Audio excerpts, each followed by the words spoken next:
Alright everybody, what is going on? We are here for the first ever episode of the Bulldog Gaming Podcast. I am your boy, Andrew Parker, aka the Bullhammer, joined by my co-host, Mr. Brian Rudolph, also known as Stallion Duck 92. How you doing today, Brian? I'm good. We are ready to get this going. It's the first episode. Some of you may know us formerly of Top Drawer Gaming, our former show. It's been a little bit. What's it been, like a year and a half? Yep. Since we've done Top Drawer. And, the timing felt right. We felt ready to come back and kind of get things going. And what better time than to ring in the new year with a gaming podcast? Get a fresh start for a fresh new year. Today's episode, we're going to be talking about our top games of 2018. But before we get into that, we kind of wanted to give you a rundown of how the show's usually going to go. Because normally it won't be a top 10 list, as it is for this year's beginning. This is the special celebration. Exactly. Of 2018. Kind of celebrating a year in which we weren't doing podcasts, but we've been gaming consistently. And we felt like we wanted to, catch up on all our favorite games of the year and get ready for next year. And bring it back stronger than ever. So, as always, a little housekeeping to start the show. You can follow the show itself over at Bulldog Gaming on Twitter. Andrew, can be found at Parks X Core. And Brian, what is your Twitter handle? We'll just change it to the Krabby Boy, B-O-I. We did some extensive Twitter research, trying to get a new name for Brian for Twitter, since his band no longer exists, unfortunately. I've been bouncing around Twitter names. I had Burrito Daddy 69. I had just my name, and now I have the Krabby Boy. Yeah. So will it be a different Twitter name next week? Tune in next week to find out. I looked and I was like, is the Krabby Boy taken? B-O-Y was, B-O-I was not, so... So that person's clearly just a normie. What was his name, Kevin? I don't fucking Yeah, I think it was Kevin. Probably doesn't alright. even listen to Attack Attack. So, if you were wondering what Bulldog Gaming is going to be about as far as this show, normally, on a normal rundown week, we're going to be talking about all the gaming news of the week, some of the top stuff that went on over the course of the week. Of course, as new games come out, we're going to be talking. Might do a few shows that are just straight reviews. If a new game comes out, as we want to review them, it's kind of whatever we want. But I think the main thing is we don't want to sacrifice any quality.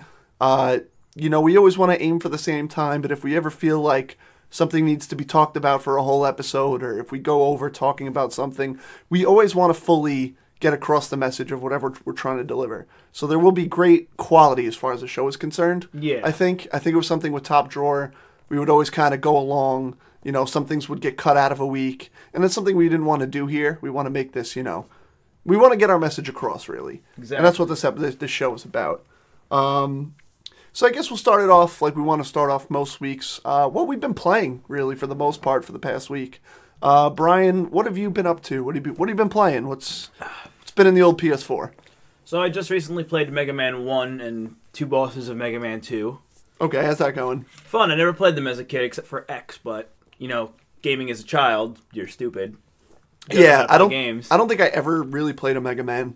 They're fun. Yeah. But this one has the crutch of the rewind button, which I can't not press because I don't want to redo a whole level. So it's like, I could just rewind. But then also, besides that game... Didn't you cheese one of the bosses? You were like, it literally told you to do the rewind feature? Yeah, no, the Mega Man 1 had this fantastic glitch where if you used the electric attack, the electricity beam was like a long effect on the screen, and if you kept pausing and unpausing, every time you'd unpause, the effect would hit him again. So you could essentially just shoot once and just kill anything. But yeah, besides Mega Man and glitching through that first game, Fortnite got me for another $30. Yeah. And I'm back in there. You're back? I mean, you took some time off of Fortnite. How long do you think you were out, really? It's a couple months at least. I don't know if it was a couple of months, because I was looking back. I just won yesterday, so I got the umbrella. And I've yet to not get an umbrella for a season. I think I played at the beginning of last season and then immediately stopped. Oh, but you got the umbrella? Yeah. Oh, that's pretty cool. I didn't know you kept up with getting all the umbrellas for it. I'm glad I do. But I bought the Battle Pass last season, barely touched it. And then yesterday was week 4 of this season, so it's probably like 2-3 months. Okay. Now, what would you say brought you back in? I know you were interested in creative mode, I know you were interested in a lot of the new updates, some of the planes, Yeah, they have the planes now. They have the ATV, along with the shopping cart and golf cart, which are always great. I heard they're adding snowboards, which is going to be cool. Yeah. And then I just saw that, like, I didn't really have a game I could default to anymore. And Fortnite was always a fun one. I feel that. Of course, in our top games of the year, we're going to get to a lot of the games that have been kind of common for us lately and what we've really been getting into. But a lot of them are going through, like, content. We're waiting for content or things to get patched. And we've really been jumping around games right now.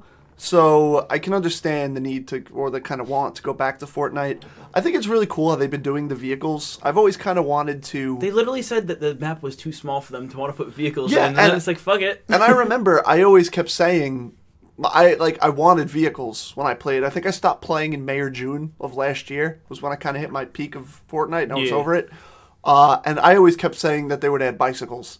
I always saw, like, tandem bikes coming where, like, your squad could, like, get on, like, a tandem bike. The planes are great because you can fit more than a team's worth of people on it. Yeah, which is sick. They can, when it's upside down, you don't fall off. Mm-hmm. And if you're aiming down the sights, you stay steady.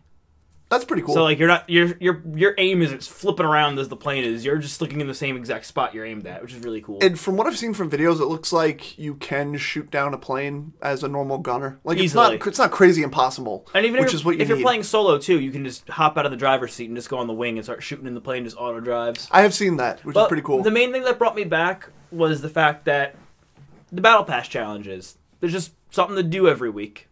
Yeah, and even if you lose a match and, like, pretty quickly, you can still make a small dent in a challenge. So I needed a challenge. Like, there's other games like Black Ops Battle Royale and other, like, Red Dead's multiplayer. It's like those are more fun for, like, groups. If I'm, like, by myself, I don't really have anyone to play with. Of course, Fortnite's always a good go-to. And I will say that in my time playing Fortnite, at no point did I ever feel like there was nothing for me to really, like, strive for. With the Battle Pass, with the weekly challenges, there was always something I felt like I was either accomplishing or striving to accomplish or chipping away at. Yep. Which is cool, because I feel like in most online games, the appeal is that carrot on a stick. Like, you always need something there that kind of pushes you, like, okay, I'm working towards this right now. Yeah. Like, even with Red Dead right now, it's kind of lacking the content, where it's like, I've played death matches a bunch, I've fished, I've hunted, I have money, there's nothing to buy. What am I striving for here? Yep. You know what I mean? So that's cool. Anything else on your radar? Anything you've been playing lately? That's it. Yeah. It's been a slow month. I know I know you had the recent situation with your getting a new PlayStation. Yeah. You got to kind of replay a bunch of games. I know you're going to be getting back to Life is Strange, correct? Yeah, I played the first 5 minutes and just sitting there like, I know every beat of this episode for Life is Strange 2, and I don't want to play it again, but... It's rough to have to push yourself through a narrative you already know. Yeah, and also... I know it so well that I can pick my same choices, and I obviously want to pick my same choices, but we can talk more about that when Life is Strange Episode 2 comes out. Of course, it'll be a big talking point. And I'm sure I'll see you back at Fortnite soon enough. Yeah, maybe. We'll see. The thing is, I have enough games right now. You know what I mean? The time will come where there'll be like a drought, and I need something to play, and that's free, and I probably won't buy a battle pass, but I'll probably jump in and just do dumb shit. Alright, so that's the end of the Fortnite topic. All the 12-year-olds can stop listening now. You can go back to whatever you were doing. I think Ninja might be streaming if you want to check that out. Please don't check that out. Hey, did you see the shit with him this week? No, I have not. I think him and Twitch are doing some big New Year's thing, and it's fine to advertise that on different platforms. It's fine to advertise that on Ninja streams. But now they're running those ads on everybody's Twitch streams, which people are not happy about. Like, it's almost like cannibalizing yourself. Mm-hmm. Where it's like, don't watch these small streams, come watch Ninja. And people are not happy about it. There was a bunch of streamers who tweeted. I saw this when I woke up, so I don't remember a lot of them. I do remember the doc being pissed off, though. He's like, I don't want this guy's advertisements on my stream. You see, I would have assumed that Doc and Ninja were buddies. Because they're both huge streamers. And I think they might be. A lot of streamers do get along with each other, but it's a matter of fact of, you're basically telling people, don't watch my product, go over there and watch that one. Doc has 10,000 people hop on to watch him, and then simultaneously 10,000 people are told, watch this guy. Yeah. By the platform you're streaming on. It would be like almost if like you're watching Game Grumps and then like a JonTron advertisement comes across. It's like, cool, I'll watch his videos if I want to. I know they're there. Like, you know what I mean? Like, Yeah. you don't have to do that. Like, I'm sure they'd be annoyed. Like, you know, something similar. Like, Isn't Ninja's stream just on top whenever you log into Twitch anyway? it's probably pretty much always in the featured. I Yeah. mean, especially if you go to Fortnite, it's going to show him as the top one. You know what they say? It goes by viewers. Well, you know what they say? We like Fortnite. Cue a floss dance. You can't see it, but right now we're both heavily floss dancing. So I actually recently, as far as what I've been playing, you know, there was that beautiful PSN flash sale that we both capitalized on.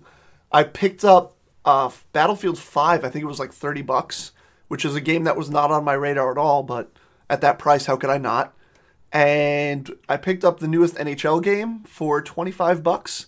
So it shows you your savings, and I think overall both games were like $128 with dollars, and I got them for like 50, Jesus. 58. Crazy sale. I love NHL. I've been very into that. It's probably the only sports game I will play online. What I like about that is you have like a guy you make for online mode. And you just play that position? You can play any position, but you basically have your guy, and like as you play games, you have like your own like XP bar, and you'll unlock. It's kind of like a loot box. You can't buy them though. Like you just get them as rewards. Yeah. And it gives you like randomized like gear. Like you can get cool like, But mostly clothing, like characters like sweaters, hoodies, shit you're for your playing guy. online. You're playing your one character though. You're not bopping them between the goalie and then this guy. And Well, this you guy. make a character. When you drop into a game, you could pick what you want to play. If you want to play a goalie, a defenseman, a center. But once you pick that role, you're that role for the game. For the game, yes. That's cool. And you have different loadouts. Like, I have a loadout for offense where I have my guy's like a playmaker, and I have these traits on. Does he get like a scar and like a double pump at one point for his loadout? And you get planes, and you can build Nice. on the rink. But just don't do the floss dance. I also there's a cool mode called, it's like EA Sports Hockey League, where me and Mikey, formerly of TDG, and my co-host on the Picked Last podcast, which I probably should have promoted. If you like sports, check out the Picked Last podcast. Don't do it. Me and Mikey have been very into the club mode, where you basically make your own team. So we made the Picked Last Pelicans, and you make like your jerseys. You get an arena. As you play more, you get like you go from like a local hockey rink to like an NHL arena, and you unlock different like goal horns and just crazy shit. Sticks out for Harambe. That's one of the names you can pick. I think my goal horn is like an elephant, just like it's ridiculous. Like, I don't know why that's a thing. There's a million hilarious things in there. So that's just been fun to play and pick up, because I do not play sports games online. Battlefield 5 has been fun. I'm enjoying it. My problem is that Battlefield games take kind of a while to get all the maps down and everything. Like, we drop in a map, and I have no fucking clue what's going on. I don't know where we where... dropping? I don't know where we're dropping, boys. Nah, man, that's not out yet for Battlefield 5. That's what I'm waiting for to download it. Yeah. Ring of Fire. Like, we'll be in between, like, points A and B. I don't know which point to go to. I'll be running and think no one's around, and then there's, like, a train tracks you could apparently get on above me that people are shooting me from. Like, I'm trying to get everything down. I played a lot of Battlefield 1, so I know the mechanics. What's the big mode called? Is it called Conquest? Operations. Operations. Yes. What I just didn't like about that, and I had the same struggle in Battlefront 1, because Battlefront 1 was competent enough. Yeah. But the two big Gameplay-wise. the big modes were the main mode, and the problem with the main mode was once everyone figured out their roles, it felt like one side always had an advantage. Like, How so? in Battlefront 1, it seems that the offensive team had a strongest advantage when the game first launched. Then everyone found out how to take those terminals easily, and then you just couldn't win if you were on the defensive. It's true. I think it also, in a game that size, when there's like, I think 32 on each team, and it comes out to like 64 player, it's hard to really feel like you control the battle. Almost like Overwatch, where it feels like you can play as good as you want. You might not change the outcome. We're both wearing Overwatch shirts right now. We are. But I think part of that is, it's just your personal gain. Like, you play your role well, you earn your XP, Yeah. you get boosted. They took out the battle crates, which I think was a good move after the whole Battlefront thing of, like, the loot box system. Their battle crates always have the one problem. Whenever you get a loot box in a game, you need, like, a flashy explosion. And theirs was literally Theirs was like you opened a lock with a crowbar. But it was also just like 3 JPEGs.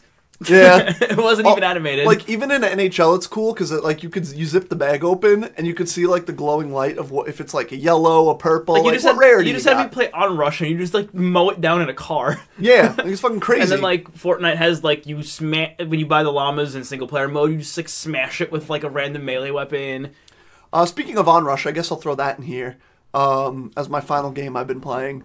Onrush is currently, it should still be currently when this comes out, is the free PS Plus game.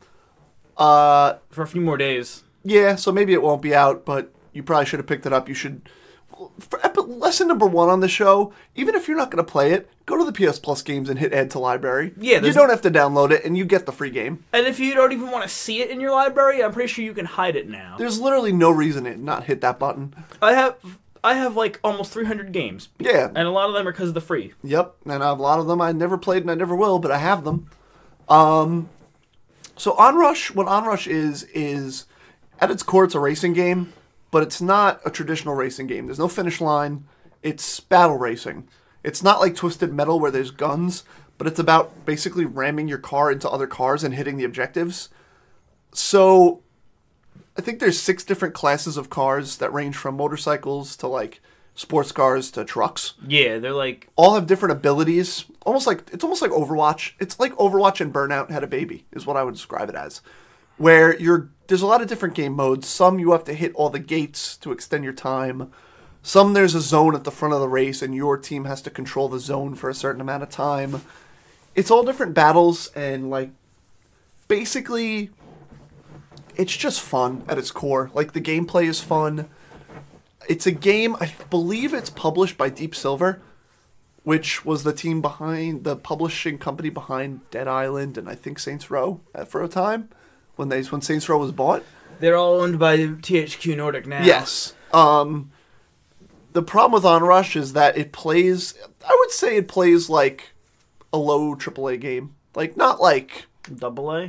Yeah, it almost falls into that AA realm. It's not quite indie, it's not quite AAA. Would an A game be an indie game at this point? Or I think so. Would it still be a step above indie? I think an indie would be an A game. Maybe we're wrong. If you let us know on Twitter what you think about an A game. What an A game is to you. But to me, Onrush, what it suffered from was it came out at a time it got lost in the shuffle. I think it came out in like the summer. I didn't hear about it. That was the problem. It had poor marketing. No one really heard of this game. And for an online game like that, you need a player base and you need marketing to get players in your game. I believe a fair amount of the staff was laid off. However, this game is getting a second life due to PS Plus. A lot of people have been playing it and raving about it and having a great time. And I hope it's a game that keeps going. I would love to have it as a game I just kind of pop into when I have nothing to play and there's always something going on and people playing. You know. Speaking of games that I want to have continue going, another game I started playing was Realm Royale. How is that? The Paladins. I know you dropped in mode. very briefly. How is that so far? I've played a few hours of it now, and this is what it is in a nutshell. 4 classes: Warrior, Hunter, Assassin, and Mage.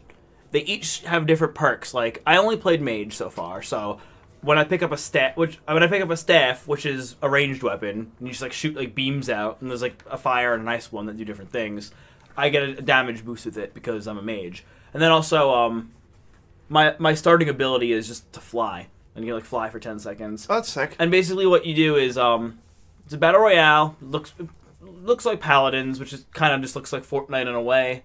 It looks like Fortnite and WoW had a baby. Yeah, and it's like that cartoony style. You drop. There's no ammo you have to worry about, which is nice. Potions and shield potions are their own slots. You get 2 weapons. You get an offhand ability, which is like a grenade or like a net to slow someone down, or like my favorite has been Healing Shout, which I just use and you heal yourself. That's pretty and then you sick. get another, and then you have your ability slot, which you start with an ability, and all the abilities you can just find chests and pick up new ones. And then whenever you open chests, if you don't like the items, you just break them down into shards, and you can use the shards at a forge, and you can craft abilities and weapons at a forge. And then also, my favorite thing about the game is when you get down, you just turn into a chicken for 20 seconds, and it just plays this ridiculous chicken theme song. And if you somehow don't get killed as the chicken in 20 seconds. You just like revive with like I think like half. Can you run around as the chicken? Yes. You can control it. Yes. Like, wow. You're slow and you can jump, but you're just a chicken. Yeah, it's like it's so fucking stupid. It's ridiculous. It's fun though. It's like I was checking out the subreddit, and there's a lot of people in the subreddit, but I heard the game has just kind of been like falling off. But you have to. It's a closed. I don't even. They call it a beta, but I'm pretty sure it's more of an alpha right now. And you have to buy into it. That's what this game should just be out the gates already. Like, it has a battle pass in there as a closed beta. I mean, look at Fortnite. When it dropped, it was not the most perfect game. Yeah. It was in early access, but it was a free beta, and that's how they built a player base. That's how they got people playing. Everyone was like, hey, this is fun. Tell your friends, and they drop in with you. They start playing, and they tell their friends. It's just strange because it's from a free game, which Paladins is the game it's from. And then the early access for the Battle Royale is paid. But it's like, it should just be out. Like, you have a paid Battle Pass in there right now. Just have it out. It's like the opposite of what Fortnite did, where, like, the single player, or at least, like, the main mode of that game was paid, and then they put out the Battle Royale for free.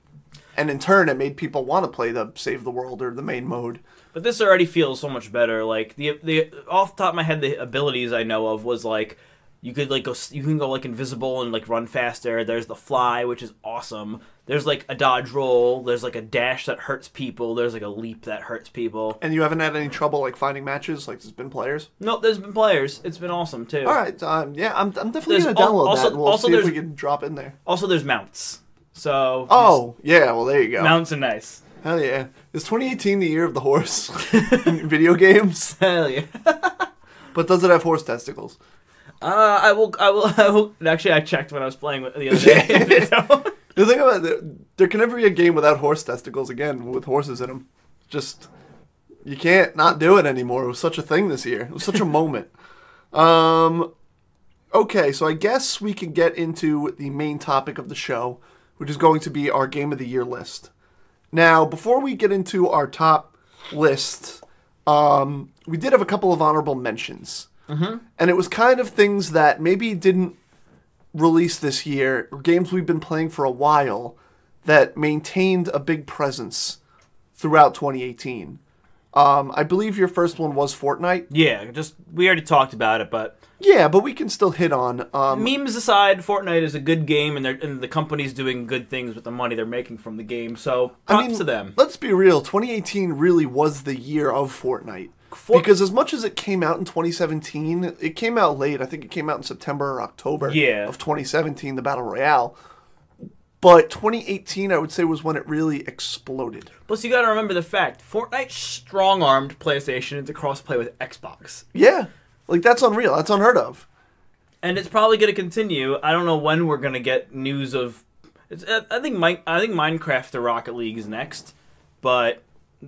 It'll happen. You can't just have the one. That's psychotic. I'm looking up now because I believe it was this year. The Drake Ninja stream. Was that the beginning of this year? Yeah. Yes, it was in March. Mm-hmm. It was in March 2018. So you can argue because that was really a moment for both Ninja and the game.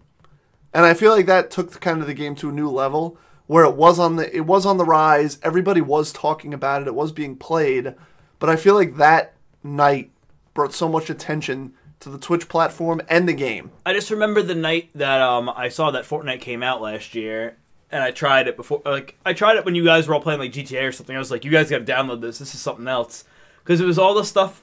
It was all the fun parts of PUBG without the stressful parts of PUBG. Yeah, in like a cartoony little game.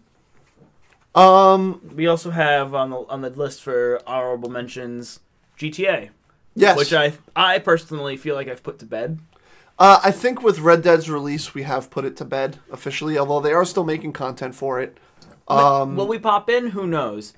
Did they get literally probably 1,000 hours of my life? Yeah. Oh, absolutely. That's the thing, man. That's a game that's been consistently played by us for 5 years, the better part of 5 years. It came out in 2013. Yeah. And the fact that it stayed so consistent is insane. I bought it 3 times and got it for free once. The online is just ridiculous, the way they keep it coming back. The nightclub update this year was huge. That was fun. It was a lot of fun. It brought us back into the game after a few months off. That game just suffered from griefers. I believe, were the Doomsday heists this year? Yes. They were. So that was another thing. Those Doomsday heists were almost like another campaign in online. That was a good heist. It was. That was the only fun heist. That's what felt like we wanted heists to be. The other heists were, like, stressful. And I don't even think I've ever done the Trevor one, the fourth one. But Doomsday Heist was a good time. And if I never played GTA again, I'd be fine with it. Not in a negative way, though. Like, that game had its presence, and that's it. I will give a shout out to Overwatch, which has stayed consistent with their updates. Although I feel like I'm starting to hear the game, like I don't think they're slowing down or quieting down, but I feel like you're not hearing it talked about so much. Well, the thing with Overwatch is I was thinking about it. Well, they've been out for 3 years now. 2.5. Came out in May 2016. I think they just need to speed up their development, maybe just on maps. Yeah, I agree. Or just in general. Because, like, they put out, like, 2 maps. Like, the first map, Eichenwald, that came out was awesome. Then the next 2 are honestly really not good. And then the next 2 are just kind of forgettable. Because the game's just old at this point. Yeah, and also, I mean, I feel like their heroes have been consistently fun. But I would like to see some more variety in heroes. Because I think this year we got Brigitte, we got Hammond, and Ash was the last one. Yeah. Ash was totally timed perfectly with Red Dead. Like, you can't even tell me it wasn't. Do you think that was actually what they were trying to do? I mean, it's hard to say because, you know, things like that are in development for a while. Yeah. But for that to be, like, you know, it was it's not like Red Dead's release date was dropped on us. And it was just like, I don't know, it felt too weird. Almost like they were like, it was like we were going to put out this character, but the timing just sunk up so well that we had to do it now. Yep. It was their big BlizzCon announcement, you know what I mean? I kind of fell out of the game right as Ash came out, kind of because of Red Dead. But from what I played from her, she's fun. It's kind of like McCree meets Junkrat in a way. She looks really fun, just that's a game I've fallen out of. For me, it was Hammond that kind of brought me back in the game, because that was fucking awesome. That was literally what they need to do more of, where it was like so out of the box. The only animal character we had was Winston. And for them to throw Hammond out there as like this player that they were like, yeah, this might fucking break the game. They said they were having a funny debate within the studio because they weren't sure if Hammond was going to break the game or not. I think he totally broke the game. But it was such a ridiculous concept that it was great. Because now whenever you go to whenever you're capturing a point, there's like a fucking wrecking ball just spinning around and they're hurting. Yeah, it was. The thing is, as he's been out, people have learned to counter him. And it's what happens with everybody. Everyone thinks they're OP at first because nobody knows how to counter them. And then they learn, and all of a sudden the character sucks. I remember how OP I was with Sombra because people just couldn't figure out how to counter her, and now she's just kind of not good. Well, no, they made her great She's again. better now with the quicker hacking and stuff. There's quicker hacking. There's no countdown on her invisibility. You could run forever. Yeah. And they've made her definitely more viable. It's kind of how it goes, where they take a hero... They're considered OP because no one knows how to fight them. They nerf them, and then the character's unviable for a very long time until Blizzard gets it right. That's currently Brigitte. They nerfed her to crap, and like you can't like just corner people and beat the crap out of them anymore. And like nobody plays her now. It's garbage. Did you have something you want to say on Overwatch? No, I was gonna try to move us along. Okay, the only other game I wanted to give a shout out to that I could think of is No Man's Sky, which was another game that kind of floundered at first. A lot of people wrote off. A lot of people wondered if Hello Games could ever put out anything again. And then they've stayed consistent with their updates, and they had that big update this summer that put out the online. Yeah, the next update. And a lot of people came back to that game and still play it to this day and rave about it. I was having fun with John, our friend that we play with. My thing was we wanted to jump into the building aspect of it. We wanted to figure out what we need to build, and we couldn't figure it out just by playing the game. And I'm not going to look it up. If anyone listens to this and knows, tweet Bulldog Gaming, or maybe John will come back with the info on how to build. But it was fun. From what I remembered, I didn't get that much further in the campaign from when I played. I played a few hours, but I was definitely starting to mess with the building. There was like a station you had to put down, and you have to like put your minerals in there. And yeah, I just didn't know how to do it. It's not Minecraft where you just get blocks and put blocks down. I don't know what I did, but you remember how ships would land and you could offer them money for their ship? Yeah. I traded an NPC my ship for his ship, right? Then I did it again, I guess, and then I had both ships, so now I have two. That's really weird. And it's one of those weird ones where it's like a big like triangle ship, but like one of the wings is extended, and this thing would never fly. But really? It's doing like this. I mean, I'm doing a gesture for Andrew. But... It's like an L shape. Yeah, it's like an L shape. It's like one wing is up. Why would this fly? That's really weird. But I was looking at the big ships, like the I don't want the fighty boy ship. If I get killed in space, I'm gonna get killed in space. But like those freight, like not the freight ships, but like the little cargo single person spaceships you can actually fly around that have like 40 slots. That's what I want. But those were like 5 million credit units. Mm-hmm. Yeah, no, it's a game I enjoyed when I went back to for the next update. But none of us were really playing it at the time. I was kind of still playing it solo. Even the other day when I was playing it. I was at a space station, and there were like 6 or 7 NPCs that each were able to teach me a word of their language, and I would just have the goal of like learning one of the race's languages to the point that I can actually understand them. Yeah, it's fun. But I did always love how the game is just like all the dialogue is really just the guy like inner monologuing, like inner narrating to himself, like, oh, this guy's doing this thing. I think that means he's doing this, so let me try to interact with him. Yes. Like, I love how it was actually, the dialogue was from a first-person perspective of, like, this guy's doing this. I'm not really sure what it means, but let's try this. And I feel like that's something that was...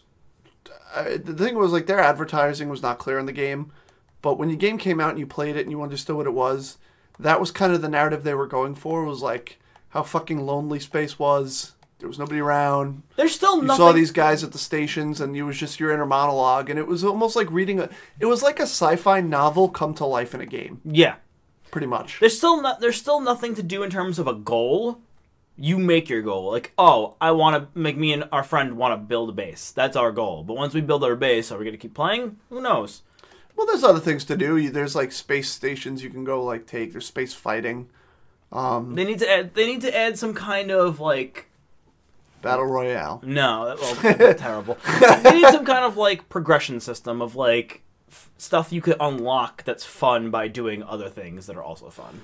I believe there was a lot of building stuff you could not unlock early. I could be wrong, but I believe it was kind of like as you played more and did more things, you could unlock cooler stuff to build. Also, before the game launched, I feel like they mentioned that it was going to come to PSVR, and I wish it would. I feel like that got taken off the table when people started asking for refunds. But, like, this game doesn't have You got a refund. You're the reason it's not on VR. This game doesn't, like, your mobility in the game isn't, like, you're, like, dashing around like a Call of Duty game or something. VR would work in this game super well. Mm-hmm. Because all your movements are very smooth and just... Dude, imagine VR in the ship when you're doing, like, the warp drive and all the stars are flying by. You don't have to tell me. I'd be all over it. I'd be all over it, too. All right, so those are the honorable mentions. Yes, those were the honorable mentions. We're halfway through. We're going to get to the main course here. Let's eat that main course. This is our big chicken dinner.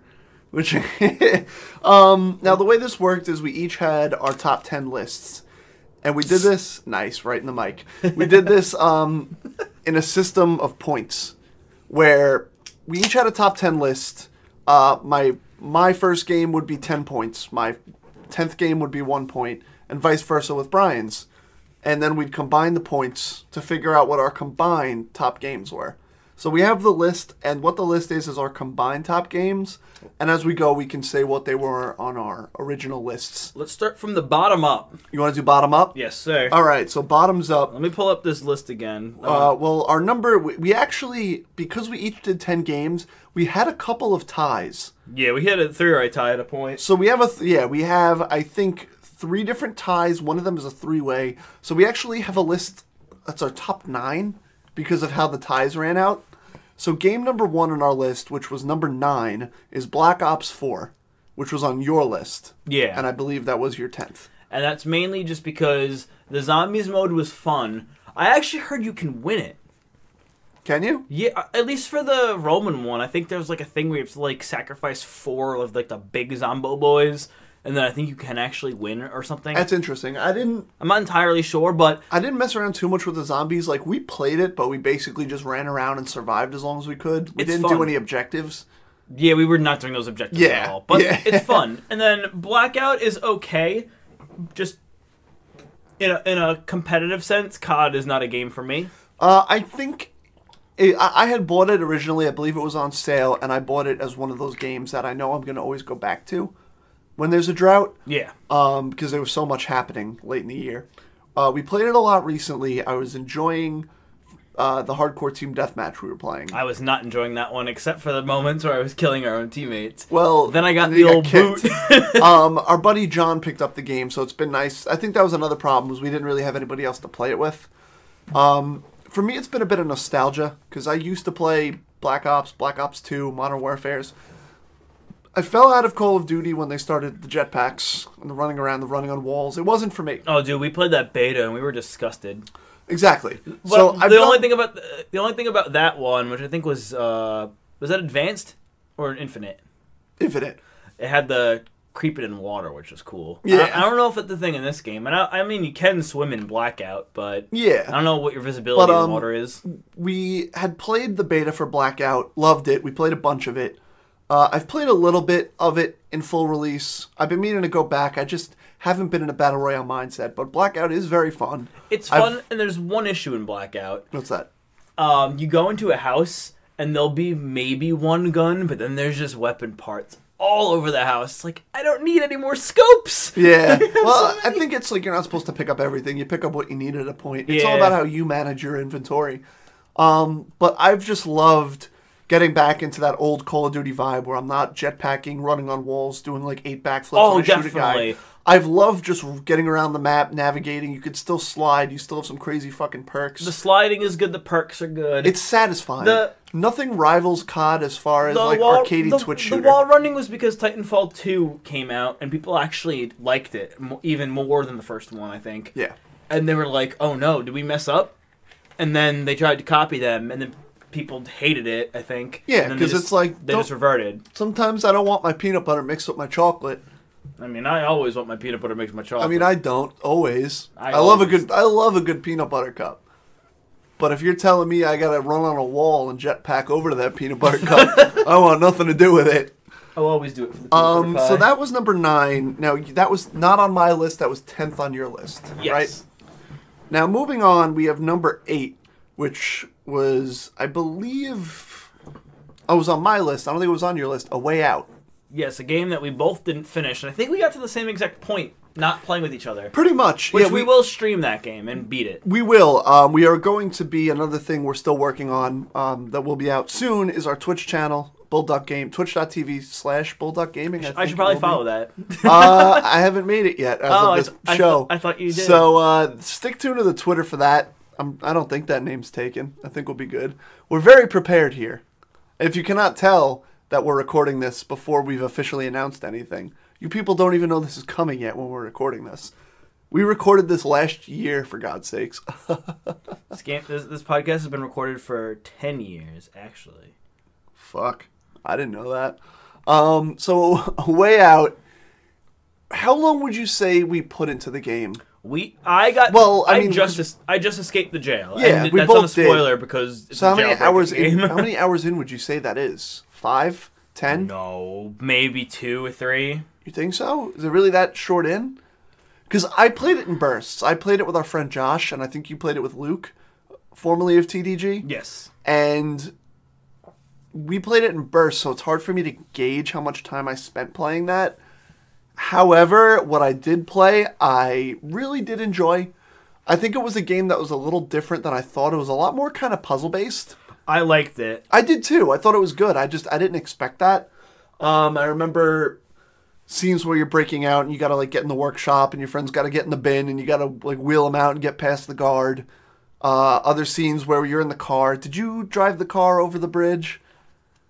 Did you take the other route where you climb down? No, we totally drove the car. We did too, and it was really hard. You were like crashing in the shit the whole time. It was like chaotic, right? Yeah, it was really hard.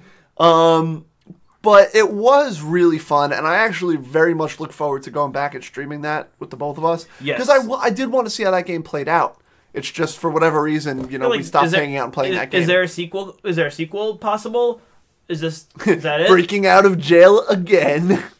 Maybe this time they gotta break back in. What I loved is it's not really spoilers, is that they get up to the gate where they basically escape the hatch from, and they do it so many nights in a row, where they get a little further, and they get a little further each night, and then they get up to that gate. The thing that was the best was, I thought when that first happened, I was like, oh boy, they're gonna make me backtrack a bunch, and then they just don't. No. You never have to backtrack. They just skip you right back to it. It's so nice. But that's what was hilarious, was in that scene right before you escape out of prison, where you go back to back and you gotta climb up the vents and get up that entire wall. Yep. And I was playing with Josh, and they did that, and then they went down, and he was like, dude, they had to do that all over again the next night. He's like, they literally had to go through all of that again, go back to back again, get up those vents, get up there again. They've chiseled their toilets out. The toilets probably don't work anymore. Wasn't there a point where he dropped the key?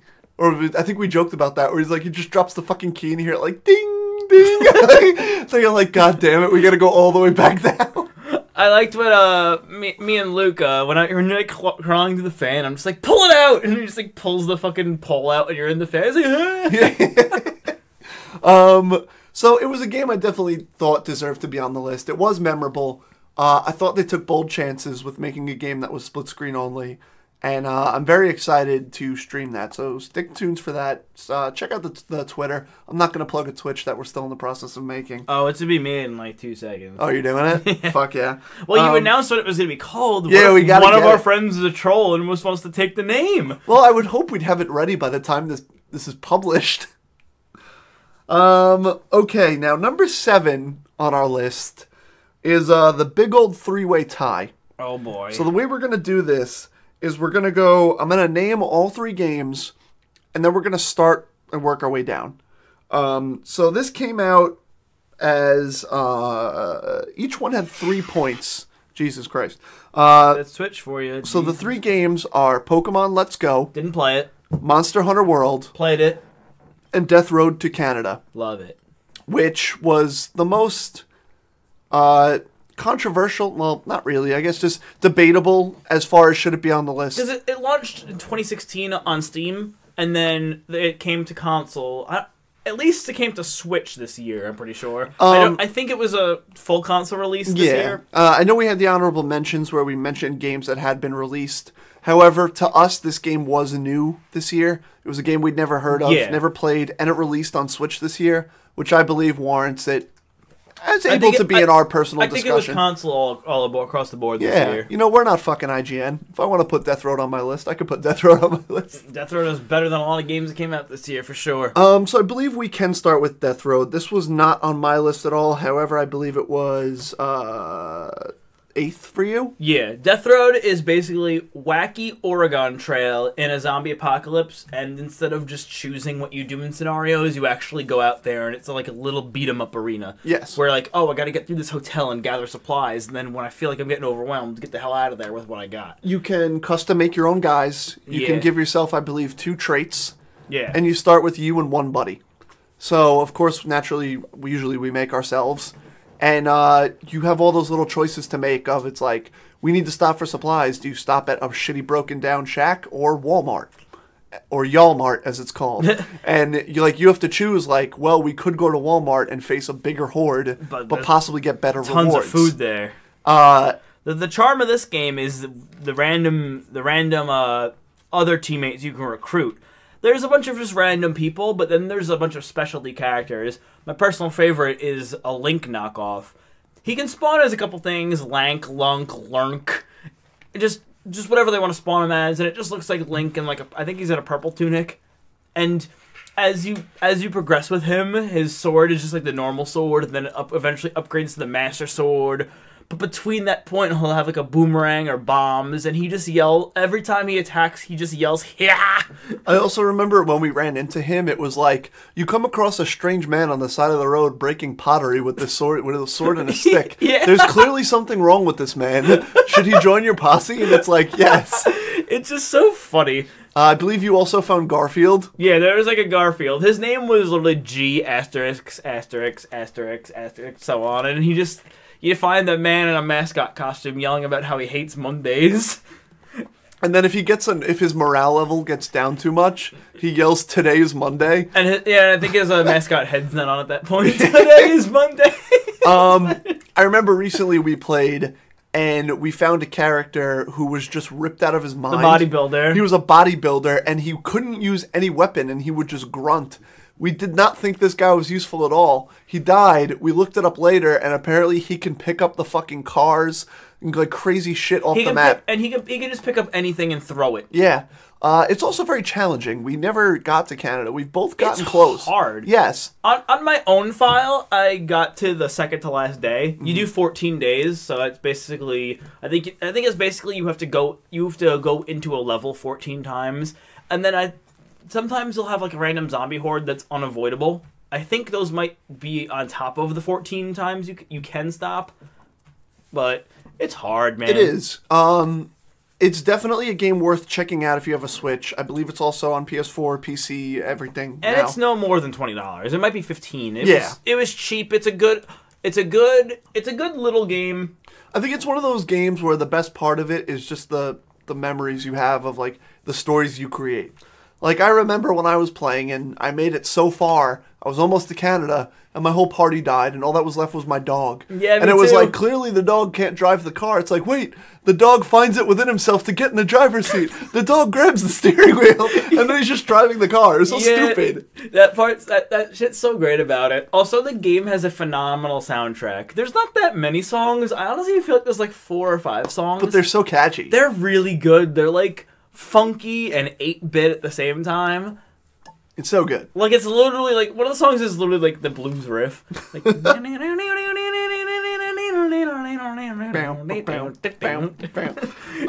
it's so good. So that was Death Road. The other game, or the other one of 3 games in that list was Monster Hunter World. Which we somehow got for free. I had that as 10th on my list. Was that on your list at all? I don't believe so. For me, that was number 9. Okay. Monster Hunter World was a first-time experience for both of us. Yes. Had never played any Monster Hunters before, and it was a game that really caught us very early on in the year. I believe it capitalized in being in that slow part of the year of like January, February. Yes, which seems to not be an existing thing in 2019. Yeah, because a lot of people realized it was like in 2017, that was Horizon's window where it shined and flourished. Yep. Same thing with Zelda. Yeah, and this year was Monster Hunter, and next year it's Resident Evil 2, it's Kingdom Anthem, Hearts, it's Days Gone, Division. It's Kingdom Hearts. It's everything. It's basically like Holiday Season Part 2. People are going to capitalize in the summer next. Yeah, it's going to be, I can't wait for. That's the one real time of year lately where it's been like, what do we have to play? The start of our Monster Hunter career was strange. We found that someone posted in like a gaming group, in like a local gaming group on our Facebooks, just one code. And it just seemed to work for everyone. Yeah, it was like, and I hate to say it because it makes us sound so shitty, but it was just like a code that was bugged and everybody was putting it in and getting free Monster Hunter World. I don't know. I feel like that must have been some kind of thing where they send out one code to like these X groups and they can all use it. Because we told our friends and it was down in like 30 minutes. They could not get it. But some friends that responded, no, it was down like a few hours, but friends that did respond like 20, 30 minutes later, they still got it. Yeah. But I'm glad that happened. If anyone knows why that worked, let us know on the Twitter, because I'm still to this day puzzled on how we got that game. And like I said, I'm glad it worked because it's a game I never would have tried. Definitely not. And it's a game that I had such a good time with, and I'd be very happy to throw them money. Hey, man, there was no real transactions in that game. Maybe they secretly put out these multi-use codes to spread across the country to get all these new followers. Hey, and it worked. I had a great time with that game.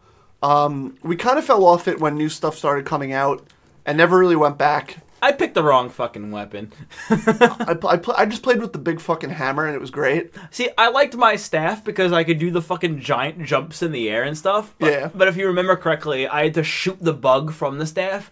onto the 3 weak points to level myself up to the temporary level 3. And when I'm at the level 3, I would ruin that thing. But some things were like impossible to hit.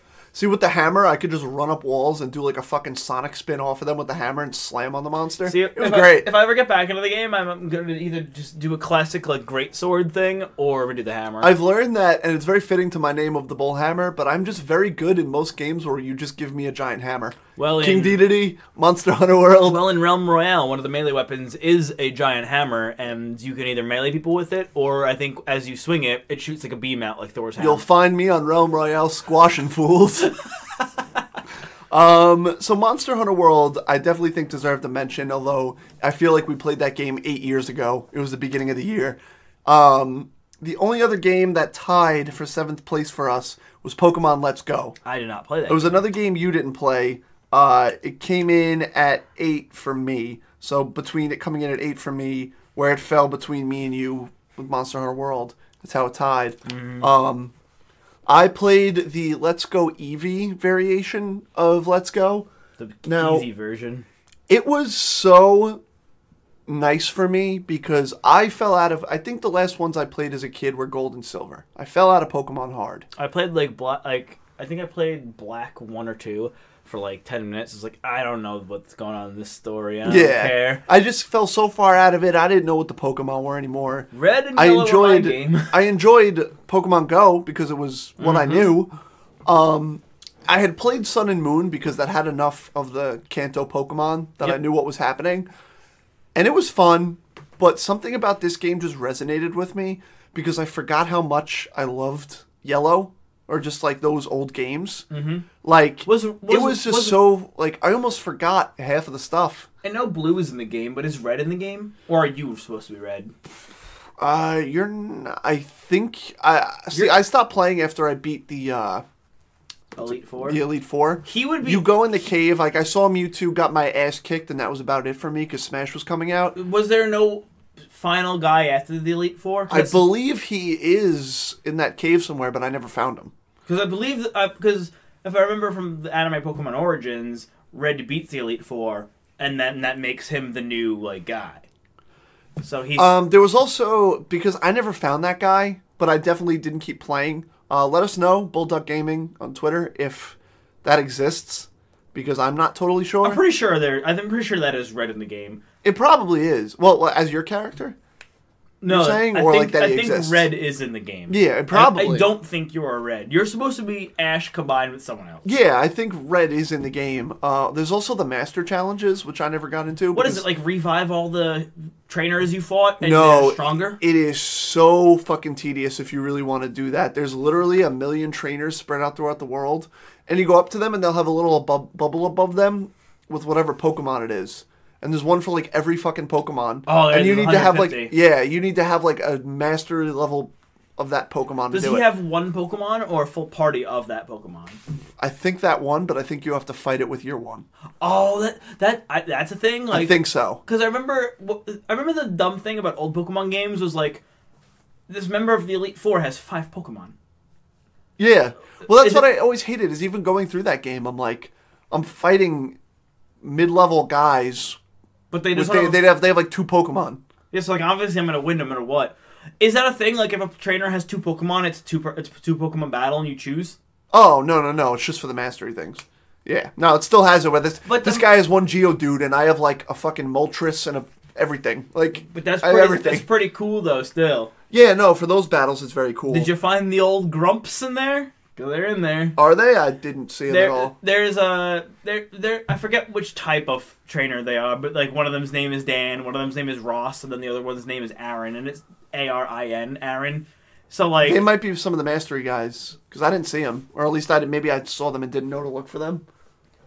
It's just the fact that like the group of that type of trainer, the 3 names of them were all Grumps, and you could tell by Aaron being spelled that way. Gotcha.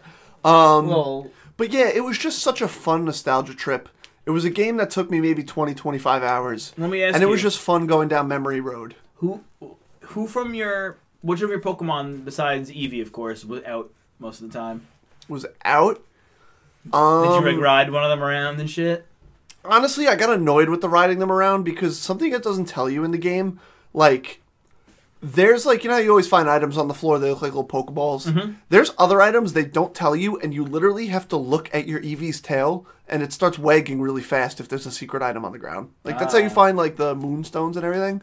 You can't see them on half the Pokemon you ride. Like, I'll be on an Onix and my Eevee's all the way fucking up there. I can't tell if its tail's wagging. So I didn't do that. Like, I got annoyed with that. Did you start with girl or boy Eevee? I don't remember. I think it was a boy. I think the white color on her tail is like a different pattern for the girl. I definitely had a Moltres, and that was pretty much out with my Eevee. Did you ride on it? Not really. I don't think Moltres you could ride on. I think you could on a lot of others. Now, let me ask you this question too. I had a Gyarados too. It was pretty sick. Could you ride him? Yeah, in the water. When you have Onix out, let's say, do you have to ride him, or can he just be out? No. If he's out, you ride him. Like you can. That game was like that game was gorgeous in the way of like that's kind of what I wish that a Pokemon game would look like when I got the GameCube, though. But like, you could even tell by other games that like. Even games on Switch, like Switch can run like Doom and shit. Like, let's get a little bit more realistic. Well, 2019, new Pokemon IP is coming. Remember Pokken graphics? Yes. Gengar is like a smog. Charizard has scales. It's fucking gorgeous. Well, that's what I'm saying, man. We got this game was them putting out something for the holiday, but next 2019, they've said the new Pokemon IP is coming. I can't wait for it. We're gonna see, man. I'm excited. It's got to be something great. A little sidebar I want to ask you. Do you think that in 2020, after we already get the new Pokemon IP, could we get another Let's Go style game that introduces the next region's Pokemon also? Possibly. I'll be honest though. I am ride or die. I want another Pokemon Stadium. Those games are fucking awesome. Where it's just like straight up battle mechanics. See, and there's different like things you could do. Those games were so good. That would be awesome, but the fact that you can go into a web browser and just kind of make a team now and fight people online, I feel like they know that exists, and I feel like the market might not be very big for it. Unless they had super intricate animations. Yes, and that's the thing is like you really could do multi-generational Pokemon in that. And they could add, like, the moves don't really change. Like, the same moves will have the same animations. You would just have to program it for a lot of different Pokemon. But it could be very possible. Talking Pokemon Stadium, charge me $20 for just the mini-games in Pokemon Stadium. I'll buy it on Switch. Right? That's what I'm saying, man. The fucking Sand/Dig or whatever. Or even if they just took OG Pokemon Stadium and put it out on Switch for maybe $30-$40 as like a remaster. I'll play the fuck out of that. Mm-hmm. I love those games. Well, that would actually be hard because leveling those Pokemon, because you would just get base like level 1s. Yeah, that's true. The fun part was bringing your Pokemon in. That was all right, revolutionary. so let's keep it moving here. Number 6 on the list, coming in for you at number 7, I believe, was Super Mario Party. Yeah. Super Mario Party was a game you bought. Mm-hmm. I played with you. Very fun. We played a lot of it. Had its flaws. Not a perfect game. Super Mario Party is the best Mario Party in a couple of games, excluding the 3DS one, because that one was actually pretty cool, especially with the share play feature it had. But I think that's the best thing it had going. It was an improvement over what we saw in previous Mario Parties for a while. But Super Mario Party is a great step in a new direction. Like getting the allies is great, especially dice blocks is great. The problem with this game, though, this game was cheap to make. They made this game they had to have just kind of thrown together because there's 4 maps only, which it's whatever. Maybe there'll be free DLCs of new maps. We don't know yet. It's weird. Never in a Mario Party game, even when I would do like 30 turns, I would never repeat a minigame. And this one, in a 10-turn game, you could have like 3 of the same minigames. Yeah, it's very weird. Which is strange. And then also, there's weird things. Like, the AI can be on the most difficult difficulty, and say that say they hit a crossroads where either they'll hit the star or they'll not hit the star. They'll, like, opt out of going the right direction, like, all the time. The AI mechanics were very strange in this game. The AI just, on the highest difficulty, they just make dumb decisions constantly. So it's weird. Absolutely. There are, like, I think, like 100 minigames. There is the 2-player co-op mode where the board is a grid. that you've never even seen. I don't think I ever played that. I don't even think you've seen it. It's very cool. It's something completely different. We'll play that for the stream too. Yeah. But and then there's the weird baseball mode also, which I don't think you've seen. But I've seen it, but not us playing it. Yeah. I've seen it like online. But yeah, like the thing about this game, the mini games are great. The map sizes are much smaller than they used to be, but it actually works in its benefit because usually in Mario Party games, a friend will get like 2 stars and you're like, I'm out of the game. But in this game, there's like 10 stars thrown around the board. Yeah. Like it's crazy how many stars. It feels rapid fire. Like Andrew could have 4 stars and I could have 2 stars and I can still win. Without even including the bonus stars, which the bonus stars are each game there's 2 and they're always something different. Which is very fun because I love it. It's hard to play for bonus stars when you don't know what they're going to be. Exactly. I agree with you in that there definitely could have been more content. I think we will see it down the line. I mean, there's a little section with Birdo in the hub world where she's talking about the older Mario parties and questions like, oh, what would those look like now, or something weird. She's like alluding to like legacy maps pretty much. I think we'll definitely in January or February get a direct from Nintendo. Yeah. And I can either see at that or at E3 this year in a direct us getting an announcement for more content for that game. I mean, if they throw like a map in for $5, I'd pay for it. We even talked through give me vintage maps. That's what I prefer. Yeah, give me like some old school memorable, like give me Super Mario Party Ultimate. Like just give me like old maps. You know what I mean? But then there's other things wrong with the game is just like the animations in the maps are always the same, but it's like, I've played this map 10 times. You don't need to give me the whole shebang about like, oh, it's the last 3 turns.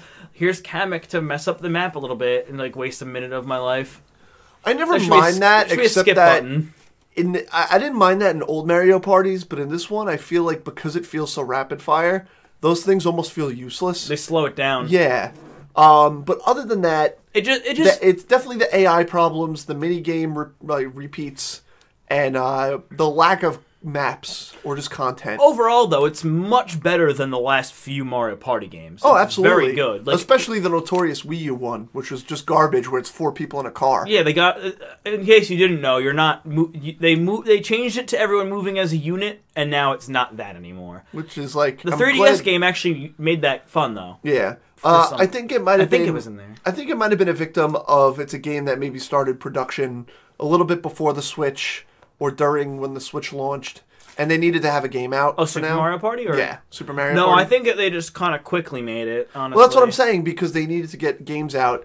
The Switch, I think this year we're going to see the Switch really hit its stride, in that we're going to start seeing games that went into development due to the success of the Switch.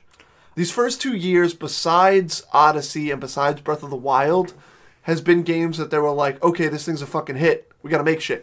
You know what I mean? I guarantee. I mean, Pokemon was definitely in development, but they needed that out. Do you think that Let's Go Pokemon and that Mario Odyssey had the same problem as Zelda, where they were being developed for Wii U? Yes, definitely.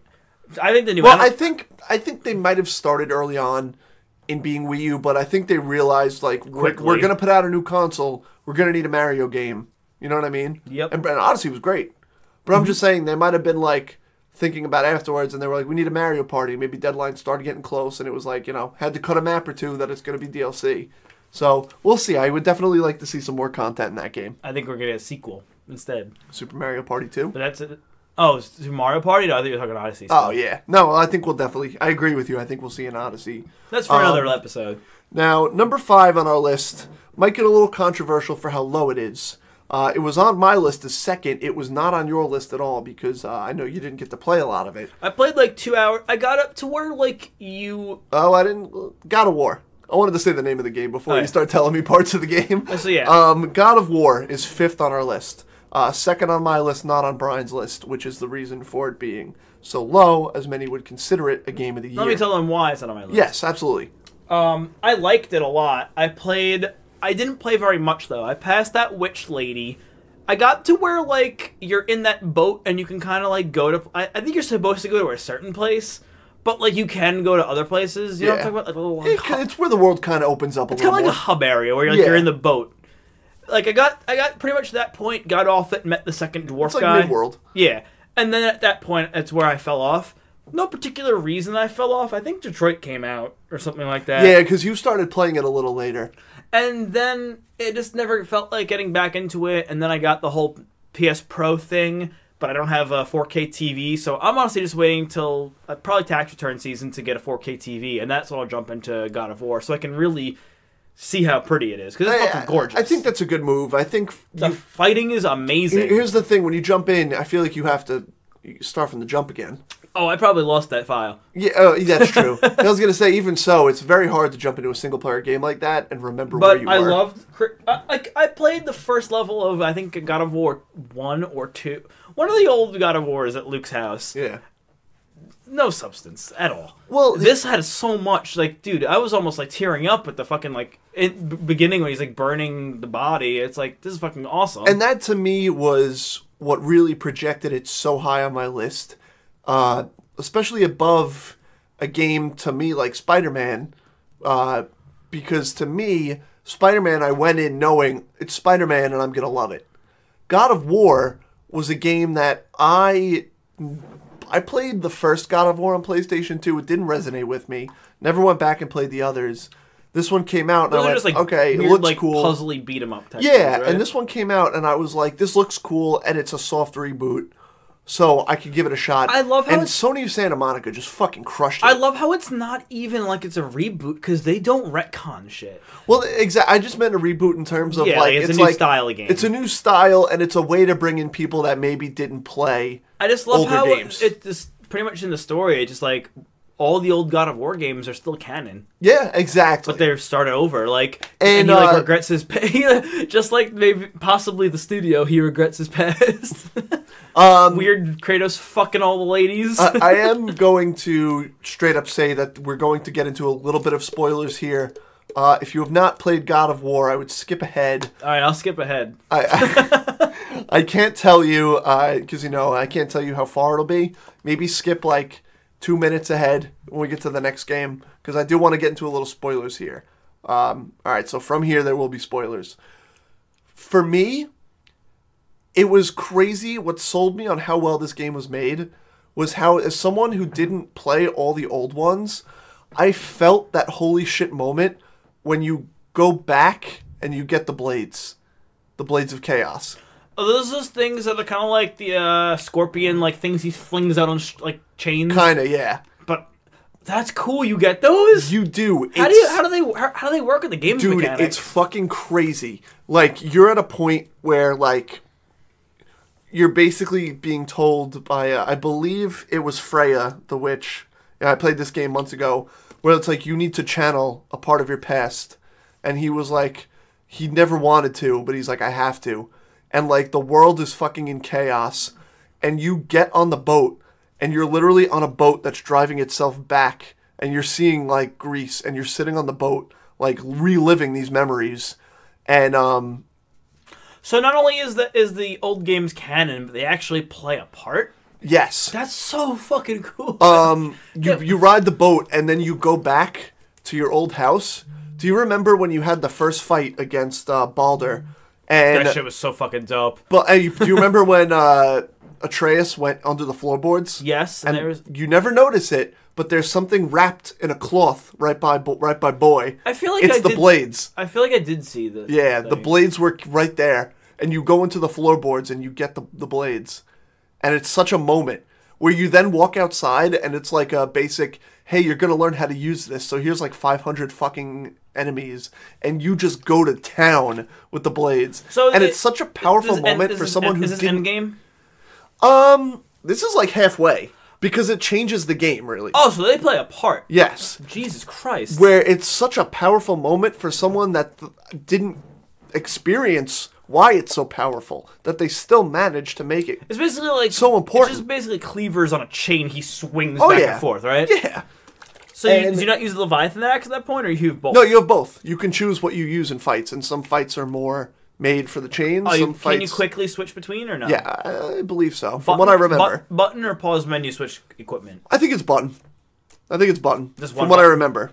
I'm pretty sure it's like a button to switch. You're right. I played this game 7 months ago. It's hard to remember those details. That's super cool. I mean, I remember the Leviathan axe was fun as shit, but now that I have that... And that was another thing, was like the way they completely changed Kratos' weapon, and you did use the axe, and the axe was one of the most satisfying things I've done in a game in my life. I would just sit there and chuck it at a rock and pull it back. And yeah.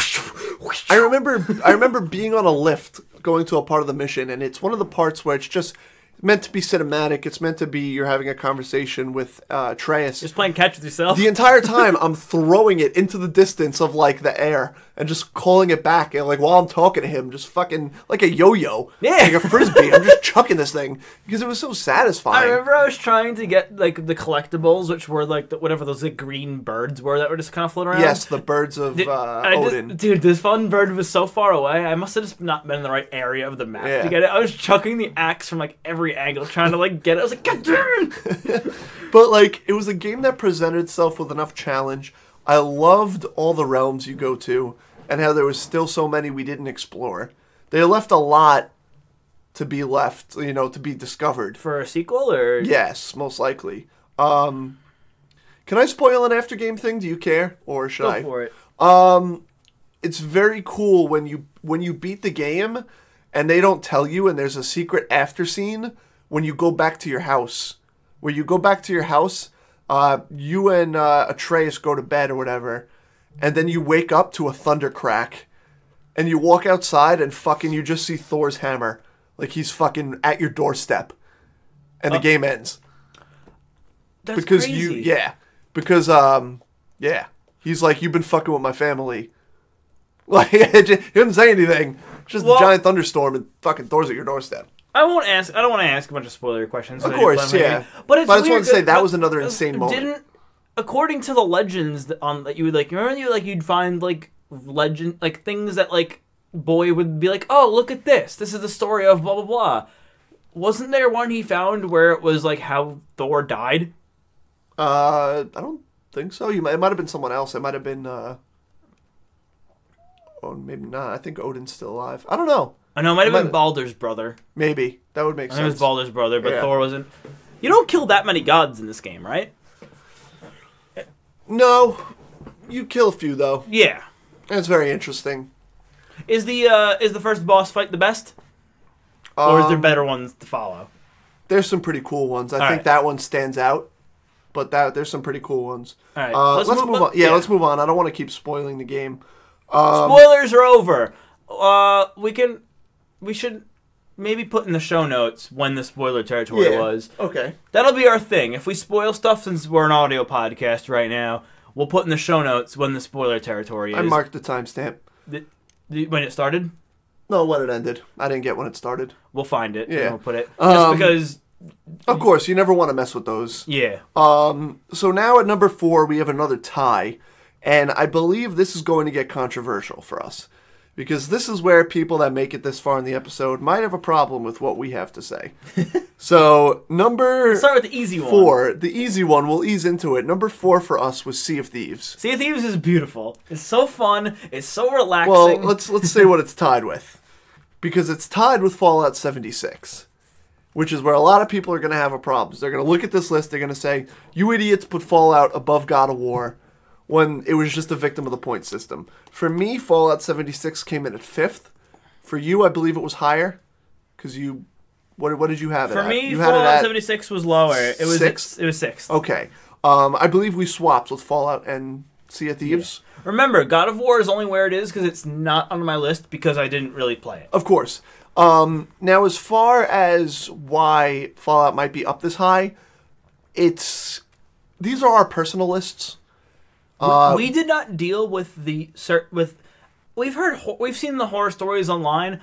We really haven't had these game-breaking issues that other people had. No, I mean, don't get me wrong. We've had our fair of fucking problems. Yeah. I mean, when I go to the game and I go to pause and my game freezes for 20 seconds and I don't know if it crashed or not. Yeah, like if I want to see the map really quick, yeah, that's not possible, but... When I load into my house and the game freezes for a minute and a half and my house hasn't loaded and the water hasn't loaded and I don't really know what's going on, when I go to certain missions... where it says kill this person, and I walk in the room and the person's already dead. Because apparently they didn't program it with where that character respawns. So if one person on the server did that mission already, you can't do it. Yeah. And people would server hop for hours trying to do that. That stuff's inexcusable. But we're not saying this game's perfect. And especially for me, this has been my first Fallout. I played a little Fallout 4, couldn't get into it. I played the intro of Fallout 3, and then this one I've played probably like 40 hours of. I played very little of Fallout 3. It was my first Fallout. I played it on 360. Got maybe 10 or 20 hours in, and it was the only time I've ever gotten the red rings. And I sent my PlayStation to be fixed, got it back. Your PlayStation? It was like, my Xbox. Oh, I was just saying, red rings on a PlayStation. No. So I got it back, my 360, popped. I was like, all right, I'm ready to go. Put in the game, and I was like, I have no fucking clue what I was doing. It's like when you spend too much time. When you hit red ring, you don't lose your hard drive? It's been so long, I don't remember. No, because I used to go to a shop. There was a shop a few towns over. I think it was in Farmingdale. That's cool. And they would fix Xboxes with red rings. So I brought it there. They're like, all right, give us like 2 weeks. That's dope. Or whatever it was. And they probably just sent it in for you. honestly, probably. But they were cheaper, I think, or whatever. So, yeah, it was cool. But I did not know where I was. It just tainted the experience, really. Yeah. Though. I played New Vegas. New Vegas was one of my most memorable gaming experiences. I played Fallout 4, and I played 76. So I do have a bit of Fallout experience. And to me, I think we just went in knowing what it was. We knew it wasn't going to be like any other Fallout. I think our main games are these games as a service. Yeah. These online games that we play. See, the problem is people went into this game wanting the single-player experience, wanting these deep NPCs, but really, your friends are the NPCs. Like, the people you got, like, you could go do, Andrew could go do a quest, and then he could tell me about the quest. That's like kind of the equivalent of you meeting an NPC, telling you about their experience. Yes, we've also met countless randoms. We've had people that have helped us do missions. We've killed some wanted people, because that's fun as hell. Yeah, it's fun to go bounty hunting. I remember, and that's the thing, is it's a game made on your experiences and your memories. You remember someone dropped a nuke the first time we ever experienced a nuke, and we went in there, and there were these level 100s, and we all just started farming ghouls in like a country club. And it was hilarious because we were all being cool. I think we accidentally shot each other in firefights. Nobody couldn't claimed kill each other. Yeah, there was complete honor. Nobody did anything. Yeah, like Andrew probably had a bounty on him from like a level 120, and the guy didn't claim it. He could have easily murdered me. There's been other times. He could have shot you in one shot, probably. There's been other times where we bet a random, we did a mission, and then the guy just started following us. He wasn't in our group, kept waving. And he kept getting really annoying, so we just shot him. I wasn't there for that one. Yeah, it was a few weeks ago, and then I think he accidentally shot back, and we just killed him. We didn't want a grief, but it was like, stop following me, get out of my way. I'll never forget the day where you, I think, threw a grenade in someone's house, which made you wanted. Yes. So then I downed... The whole server came after me. No, this is a different one. Then I downed you, and then proceeded to use my cannibal perk to eat you. Oh, yes, I do remember that. Oh, yeah, because we'd get wanted, and we'd have a fight. Yeah. We'd have like a sword fight outside my house. And then my turrets would attack you. See, the thing is with this game, why we had such a good experience was we were blessed by not having these bugs. Like, for example, there was a bug that locked you in your power armor. I go in and out of power armor all the time. We'd look like mutant freaks, but we could still do it. No, like, you wouldn't be able to get out. No, I know, I'm saying, but we'd still have the problem where we looked like mutant freaks. But we could get like, out. Since I had so many of the power cores and I just hated dying, I would always just be like, I'm just going to use the power armor because it seems like the energy for it's not that rare. So I would always use it, but like people were getting locked inside. So, and when you're locked inside, you can't use the benches. Yeah. So that would just ruin the game for people. Oh, and I completely understand. Yeah. Like I said, man, I mean the bag controversy was inexcusable. That was just the fact that their security system was completely bugged, and some guy went to send a complaint and could see everyone's information in the Bethesda database is completely fucking wrong, and a lot of people are going to sue them over that. You saw about that, right? Are they going to get sued? I'm sure. Dude, the guy literally could see everyone's home address. He could see the tickets they sent. He could see everything. That's fucked. Yeah. Luckily, he was a good guy and just was like, hey, you should fix this. Hopefully, they get their ducks in a row and they fix it. Of course. Because the company is great, and we all know it, regardless of your experience with this game. And honestly, this game wasn't for the traditional Fallout fans. It really wasn't. It was something new. It was something akin to a Fallout 76 where Bethesda meant it to be a spin-off game and not a mainline story. Yeah. And they wanted to try something they hadn't done before in a side game. Because I'll be real with you, this is the last Fallout we're getting for years. Their next projects are Elder Scrolls and Starfield. And like the story you get from the game is through the notes and the audio logs. Personally, I don't read the long notes and I don't listen to the audio logs that much. But what I love is sometimes like you'll open a fridge and there'll be like a comedic thing. Like I remember I opened a fridge once and someone was like, "Need more beer, I owe you one," or something like that. It's like, that's funny as hell. Yeah. It's just like... There's little dumb things everywhere. But also, the note was in, like, the bunker you're in, this person's was like, you'd open, like, a pantry and you're like, "Oh, sorry, I ate your food." It's like the same guy. It's just like, this is a funny little thing here. Yeah, It's like you really, find it in different parts. It's just really the experiences of the last people to not be in vaults. Exactly. So this game came in at number 4 for us. And once Plus, again... we did play a shit ton of it. It was a game we played a ton of. To us personally, the gameplay is very fun.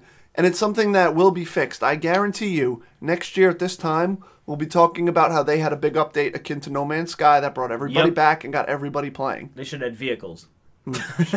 They might. Who the fuck knows? But let's continue on our list. Yes, absolutely. Oh, wait, we didn't talk about Sea of Thieves. We're getting there. You gotta let me get there. So the next game that tied with Fallout 76 was Sea of Thieves.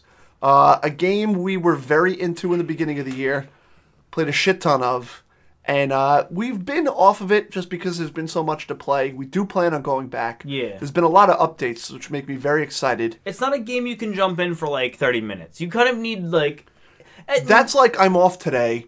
My day is going to be Sea of Thieves. Yeah, like even an hour is kind of like tough because the world is big and you are sailing. Like you can't just like teleport places. Like, and you don't want to do one quest and get one chest and bring it back. And that's the other thing too, is that as you do quests and you get the loot and you get the chests, you then have to sail back to an island and cash it in to really get rewarded. Like you can get a quest that'll be 3 stops, and each stop gets you a chest, let's say. Mm-hmm. You can go back to the outpost after each chest to be safe, but it's a lot of wasted time. Oh, absolutely. It's kind of like the risk-reward of saving your time. So if you want to do a full quest, you probably want to do like 90 minutes to 2 hours. I have very fond memories of, I believe it was March this year. It snowed hectically. I think we both had a snow day, and we just spent all day from like wake up to bedtime playing Sea of Thieves. Was that the day where we finally did the outpost? I think so. Not the outpost, the base or whatever those were called. It was the fortresses. Just hours on hours spent having fun, going and doing all kinds of crazy stuff, getting into chaos. Well, my highlight from that game was the first update they had where they wanted you to have people from other crews on your boat.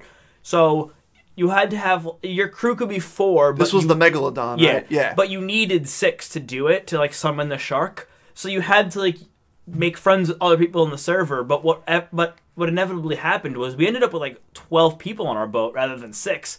So we had like 3 or 4 crews like with us, all just like and we have to sail a far distance too. So like it's just 12 people just like chatting and having fun. Yeah, like we met up with another group to do it, and it was so much fun. And then we got to the fight. I think we had 3 groups of 4. And we got to the fight, and we had like 2 or 3 ships all together, and we're all calling out commands. Like we were all holding and firing at the same time and sailing around. It was insane. Most of them on one boat too. Like I remember we were doing the cha-cha slide on the boat. You remember that? We pulled up because we were all having so much fun, and there was 2 of us. So we knew that if they did anything, if they fired, that we would destroy them. Yeah. So we pulled up to them, and one guy is playing the cha-cha slide through his mic, and we're all on like the front of the boat just doing it with the song. Like, one hop this time. And you just see everybody and they didn't know what to do. Oh, because we played it with the horn mechanic. Yeah. You call out to other ships. So basically a megaphone. Your mic comes through the horn and the other ship can hear it. So the guy with the horn was playing the cha-cha slide, so the other ship can hear it, and they just see us like idiots pulling up, all doing it at the same time. So basically it was like, they thought it was going to be a struggle for people to get 2 people not in crew to do it. We had like 12 people doing it, and it was just great playing that game with that many people. But like, that game was just, besides the chaos of fighting that Megalodon, which was difficult. Yeah. Very relaxing. Like, yeah, there's downtime. There's definitely going to be downtime in that game. Like, just once you get your ship aligned with the island you're going to, you just kind of like let the sail do its thing and just pull you there. You're going to be just chatting with your friends. It's not a game to play by yourself, really, honestly. And that's a lot of these online games. It's the reason they might rank so high on our list and maybe other people might not be fans of them. Yeah, we like them. Is because not even that we like them, it's that we have a gaming group. So a lot of the times we go into these online games, we kind of have different experiences because we have 4 or 5 guys to play with. Yeah. Where, if you jump into one of these games alone, it might not be as fun. Like, I've gone on Red Dead by myself, and it's just not. It's whatever. And Sea of Thieves and Fallout 76 solo probably wouldn't be fun. They're games I honestly have never played solo because I just know it won't be that great. Well, if you have people for Fallout 76, if you just want to jump on your own to just do some missions on your own while they're not on, that's fine. But if your entire experience is solo, it's not going to be as good. Exactly. Because you are going to need people. I agree. It's just a game better with friends. Yeah, but let's move on to number 3 on our list. which is Detroit Become Human. which I had on my lists pretty high. I think I had it at number 3 on my list. I had this game at 7th. It came in under Fallout and Sea of Thieves for me. Oof. Not a game I disliked. I had a ton of fun with that game. It basically, throughout my playthrough, consumed me, and I felt like I loved the way my story played out, because I think the joy of that game was how we could have 2 completely different playthroughs of the same game. Yeah. Certain people would be alive for me that weren't for you. I'd experience scenes you'd never seen. You'd see it when the tree would pop up at the end of the level. Yep. And you just see all the possible scenarios. Like, it's insane what can happen in this game. Like, I remember I played a little bit of it, and then I got distracted by something. I don't know what the hell I got distracted by. But then when I finally went back into it, it was pretty much binge from that point. So at this point, tons of people already beat it.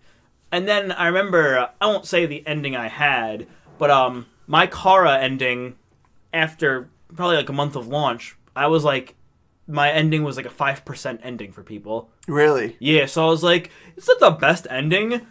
It was dramatic enough to where it could be a fitting ending, and I was like fine with it. I was like, it wasn't something that was so like different that I was like, oh, I didn't get the full experience. It's like I missed maybe like a scene or 2 or something. See, for me, it's a game I definitely want to go back and play, because I feel like the real beauty and joy of that game is its replayability. It's how many times you can go in a scene and be like, what if I do this, or what if I do that, and seeing the ripple effect that has throughout the entire story. I had that effect when the Grumps did a live stream of it, and they were going for the, quote, good ending, where, like, you get everyone to, like, their furthest points. Yeah. So I got to see that side of it. So the next time I play, I can kind of be a shithead with it and be as shitty as possible. Yeah, see, I had a very unique ending. I'm not going to get into spoilers for this one, but it was a very positive ending, but for a while it was in a really fucking super dark place that I don't know if everybody got to see.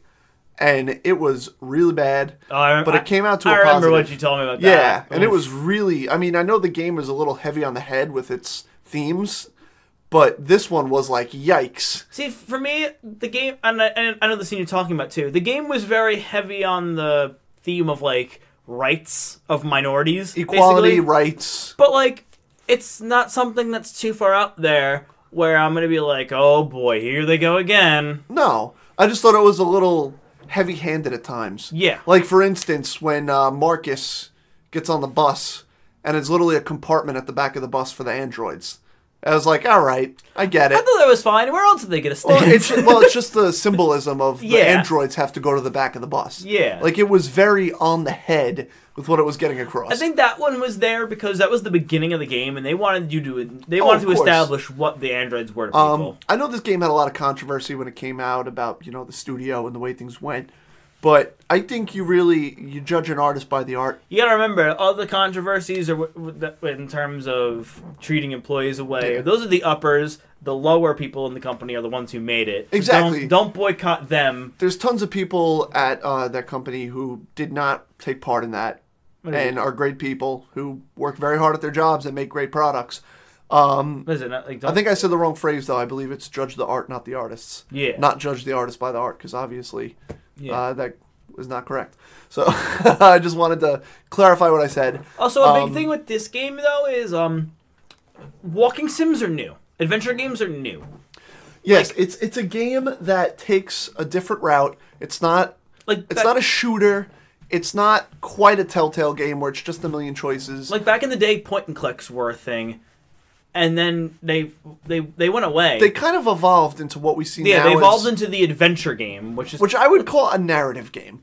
It's really the technical term is adventure game. I hate that it's called adventure game. I don't like that because to me an adventure game is like Uncharted, like Zelda, Breath of the Wild. Oh no, Horizon. I fully agree with you, but that's just the technical term. I know. I hate it so much. But to me, I consider those almost like I call them narrative games, just because it's like. But like narrative games, walking sims, adventure games, the ones we're getting now, like Until Dawn, Detroit, Life is Strange, those are all new, and I just think the game suffered from, and not enough people have given those types of games a shot yet.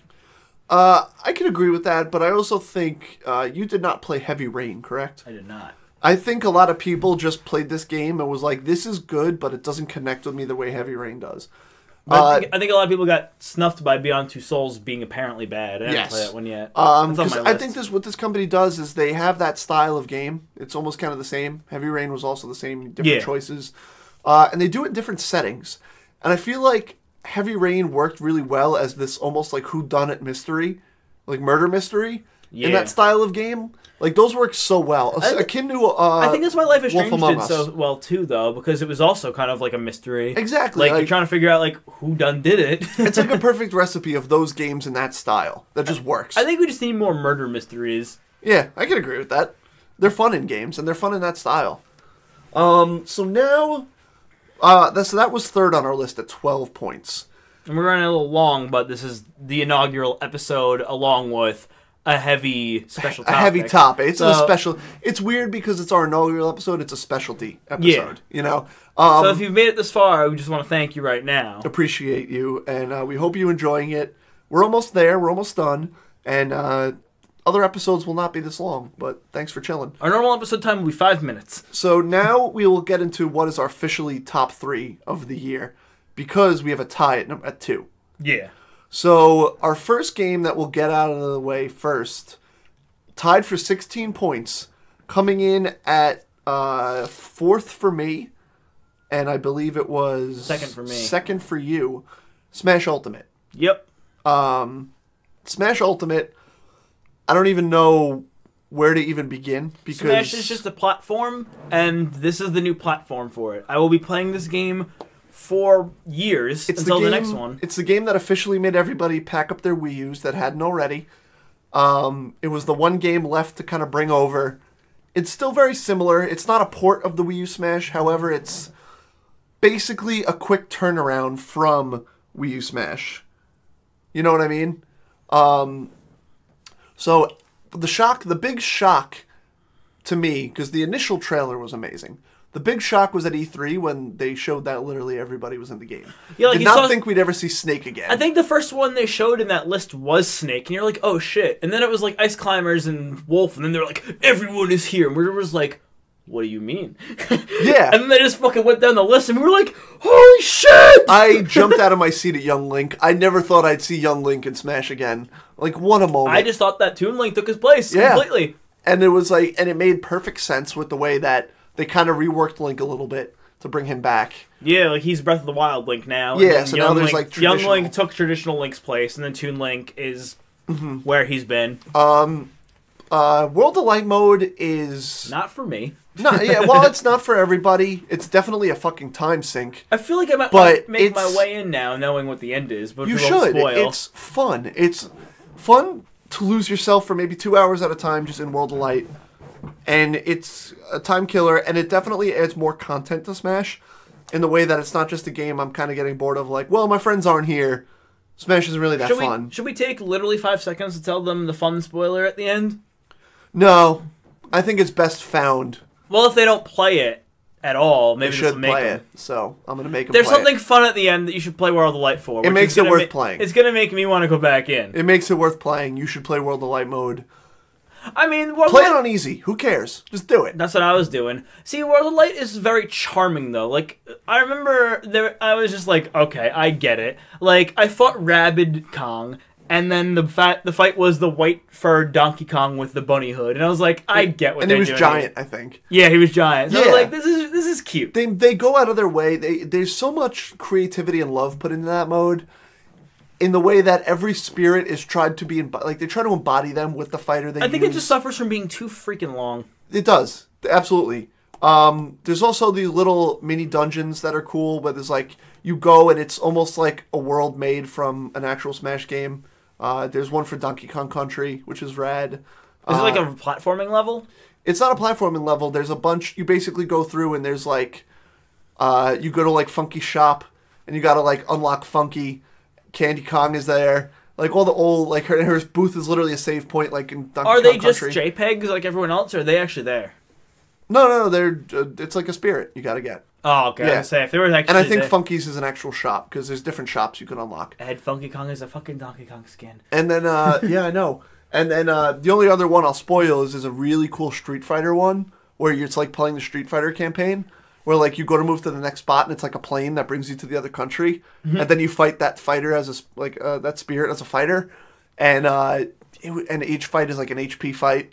Like that's how the classic mode works for them, right? I think so. So if you remember classic mode from Smash, everyone's is different in this game. Like if you play as Mario, you fight Giga Bowser at the end. If you play as Link, you fight Ganondorf, and I think he transforms into Ganon at the end. But then, like, apparently, I haven't played them, but apparently the Street Fighter characters, they're all stamina matches, right? Yeah, well, that's what they are in World of Light, so I assume in Classic mode it's the same thing for, like, Ryu and Ken's Classic. We'll get back to you on that. But also, I love the online, while it still needs a little bit of work and it needs some connectivity issues fixed. I've been having a better time since the patch. I have been. I also don't get my preferred rules a lot, but I still have fun. It's still fun. What I don't like is that because I don't get my preferred rules, like I think one night it kept putting me in matches with like items all the time, which I don't like online. I'll play with. I think I have my settings as like max time, max stock, Smash Balls only, 4 maps. I think it's because Reddit's really adamant about about that unified. What is that? I think yeah, but even so, it only puts a rule set that's at least someone's in the match. So if that was the standard, I'd be getting those a lot. But I'm getting a lot of items matches. And in like one day, I played like 2 hours, and I think my GSP tanked like 1 million because I just kept coming in like 3rd in items matches. And it was like, that's bullshit. I'm losing my rank over something I can't control. What I've been noticing, though, is if you lose 1 million, that's not bad. No, I think I'm sitting right now with DDD at a little over 2 mil. You got over 2 mil? I can't hit 1.5. I still don't have Elite Smash. I don't know what's up. It's super easy to get to 1 mil. Yeah. It's super easy. Oh, yeah. Yeah, I'm at a little over 2 mil with DDD. So for Smash, I want you to give me your top 3 mains right now. My top 3 mains? Just for fun. Number 1 would be DDD. Number 2, I'd say would probably be Pac-Man. I play a lot of Pac-Man. Yeah, we're good with him because he's one of those wild card boys. Yeah, he's nuts. You fuck people up just by using the moves because they just don't know how they work. I feel like I'm forgetting someone. But oh no, I'm sorry. Pac-Man would be my 3. Bowser would be my 2. Right. So DDD, Bowser, Pac-Man. See, for me right now, oddly enough, number 1, me Sword Fighter. Number 2 is probably Luigi or K. Rool, and then the other one would be 3rd. Yeah, which is surprising me because you were always a Ganondorf guy. That was your main. He's like right there with him. But just me Sword Fighter has just been ridiculous. Oh, he's unbelievable. So Smash up there. It's a game we're going to be playing for a long, long time. I think this is also our last Smash for a very long time. Smash is a hard game to rate. It's probably our last one until the next console. It doesn't matter. They could always just give us new characters and everyone will be happy. And I think they will for a while. They'd be smart. I'd pay like $10 a character. I think people were kind of bummed because it felt like the Wii U DLC for Smash ended abruptly. However, the console was dying. The console was dying, but we all know that it was like, okay, we're beginning production on this now. You know what I mean? Yeah. So that's what that was. Tied for Smash with our number 2 spot is Red Dead. Now, you did not beat the Red Dead story. That's it, mid chapter 2. So where did you have it in your list? It was very high. Oh, my phone's being ridiculous. I have it at number 1. For me, it was number 4. Red Dead 2. And that's just from me. That's just from me in the online experience. Yes. Red Dead 2 was a game that resonated with me in a way that few games have ever in my life. And I know a lot of the story beats. I'm probably not gonna beat it. I can respect the. I will tell you now. I'm gonna mark it now. There's gonna be spoilers for Red Dead. Yeah. So once again, fast forward. Look at the time marks. I'm gonna put them in. So let me just mark down right now where we're at. And okay. So for me, I was a big fan of Red Dead 1. John Marston really resonated with me. I got like halfway through Mexico in that one. The ending always stood out where, you know, you did this whole thing, you tried to do right by your family, you tried to live this life, and, you know, at the end of the day, it caught up with you.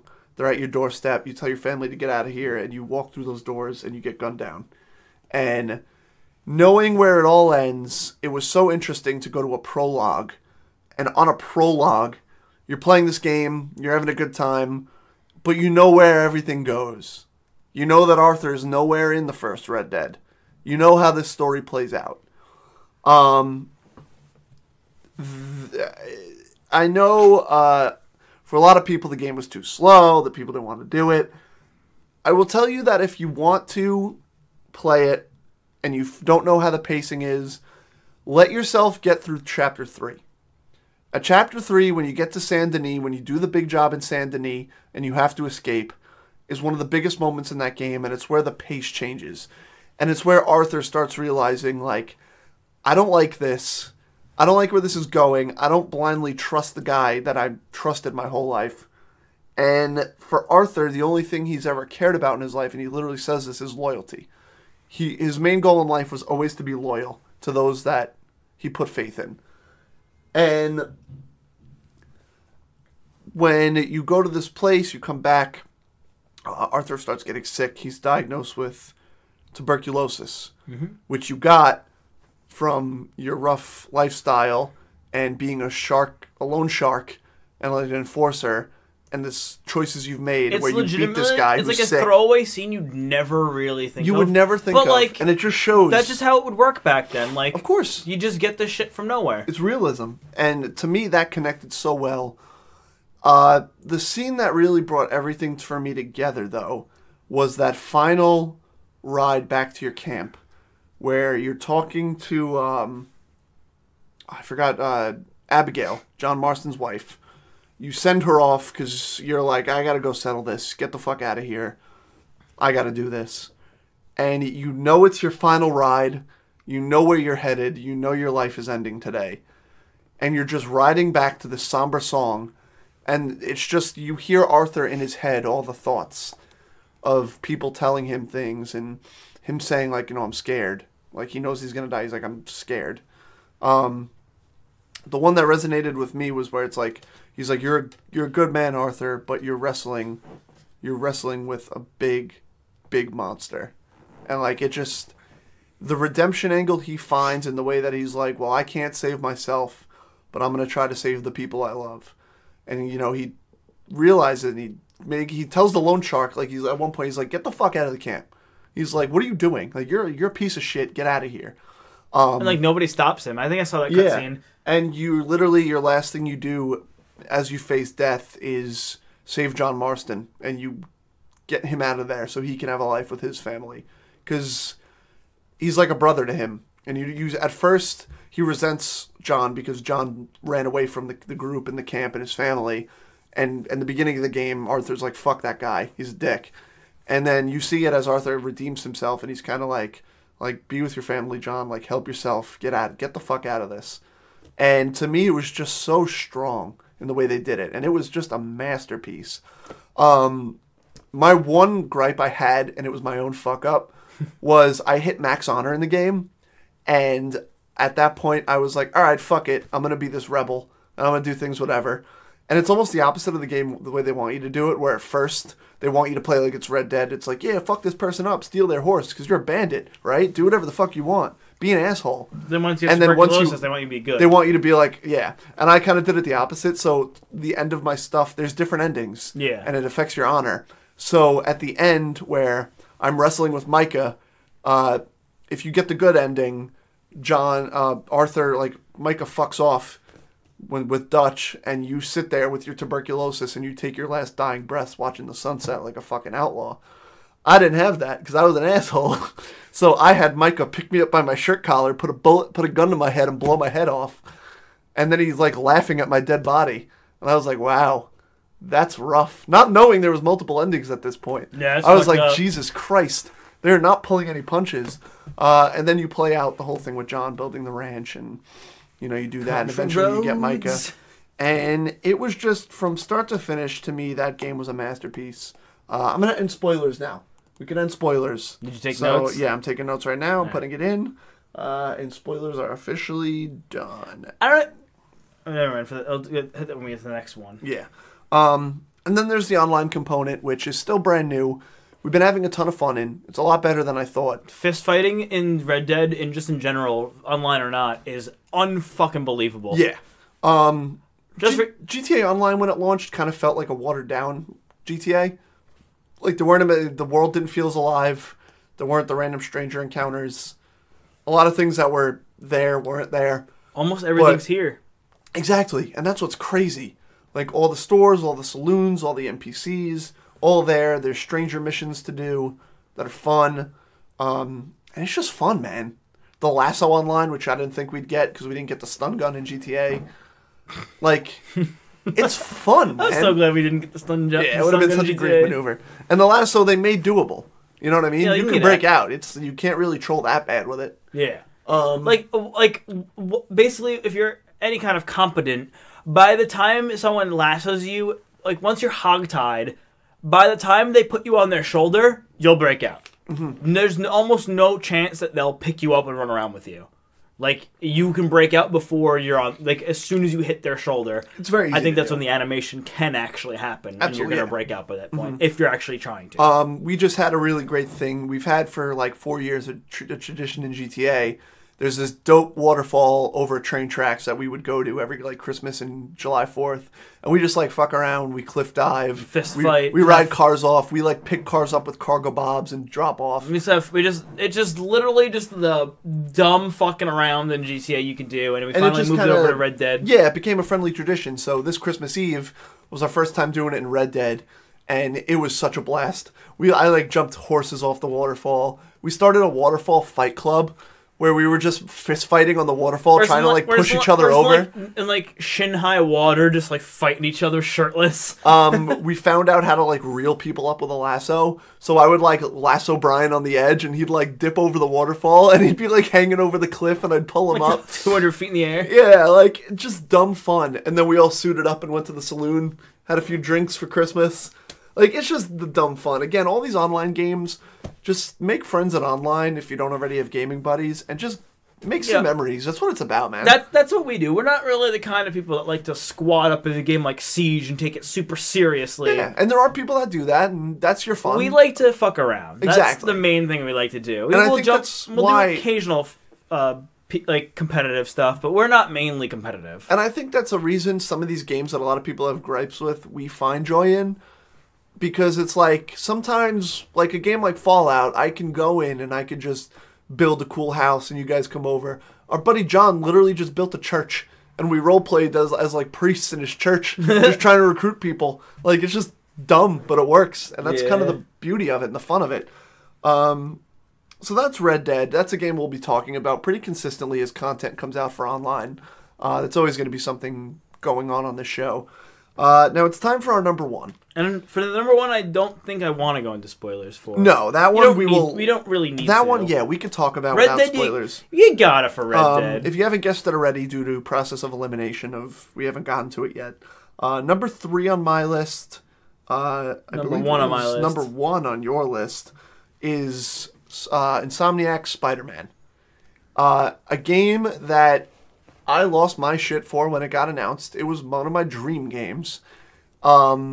And I didn't. I was obviously hyped, but I wasn't freaking out. Well, did you ever play any other Spider-Man games? 2. So you played 2? Yeah. Because that's the holy grail. Yeah. I'd played other ones. Not all of it. I played the first Amazing Spider-Man. Well, I remember the one where you're webbing into clouds. It was N64. And then I remember when 2 came out or whatever, and you could jump from the skyscraper to the ground. And I was like, Jesus Christ, this is amazing. Because it was PS2. Or for me, GameCube. But Also, the bowling minigame was the best in that. I didn't play that much. It was like Spidey bowling, and you would like web swing up to the pins, and there was like a really shitty like announcer where he was like in a bowling alley, and he would just say dumb things like he'd be like, "Amanda, hug and kiss, please come to the front desk." It was so dumb. Now I just remember Spider-Man. I was always hyped for it. Couldn't wait for it to come out. But I didn't let it get overhyped in my own brain. I was like, this is gonna be a good game. But then when it came out, I was like, I fucking love this game. Yeah, it's where do I even begin? I mean, the whole world traversal is perfect. They nailed what everybody wanted. Where it's like anchor to buildings, make it realistic, yet somehow make it fluid and fun. Where if you've never played this game, you'd watch someone web swing and you'd think they were like playing this game for like 40 hours and were like masters at it. Meanwhile, it just works. If you want to know how good this game was, I platinumed this game, then I lost my hard drive, and then I wanted the suit for 100%ing the game for the DLC, so I basically platinumed it again. The only thing I didn't do a second time was the secret photos, because you don't have to. Exactly. But I 100%ed it twice. I think everybody, it was so memorable to them the first time they went over Central Park. And you realized, like, holy shit, I can't really swing onto a lot. And you had to get real low to the ground, which makes sense. And honestly, like, I saw some people like being like, "Oh, this is kind of stupid," but like, I love that there's that whole thing where like, if you web swing a certain distance from the ground, you're really just floating in the air for a minute. But it's like, you don't want it too realistic. To where you can't, but like they make it realistic enough that it's the sweet spot. Like if they made it too realistic, your webs would have been breaking a lot more. Oh yeah. Just from like going through like a pole or something. It's just fun. The fist fighting is so fun in that game too, especially if you're good with the dodge mechanic.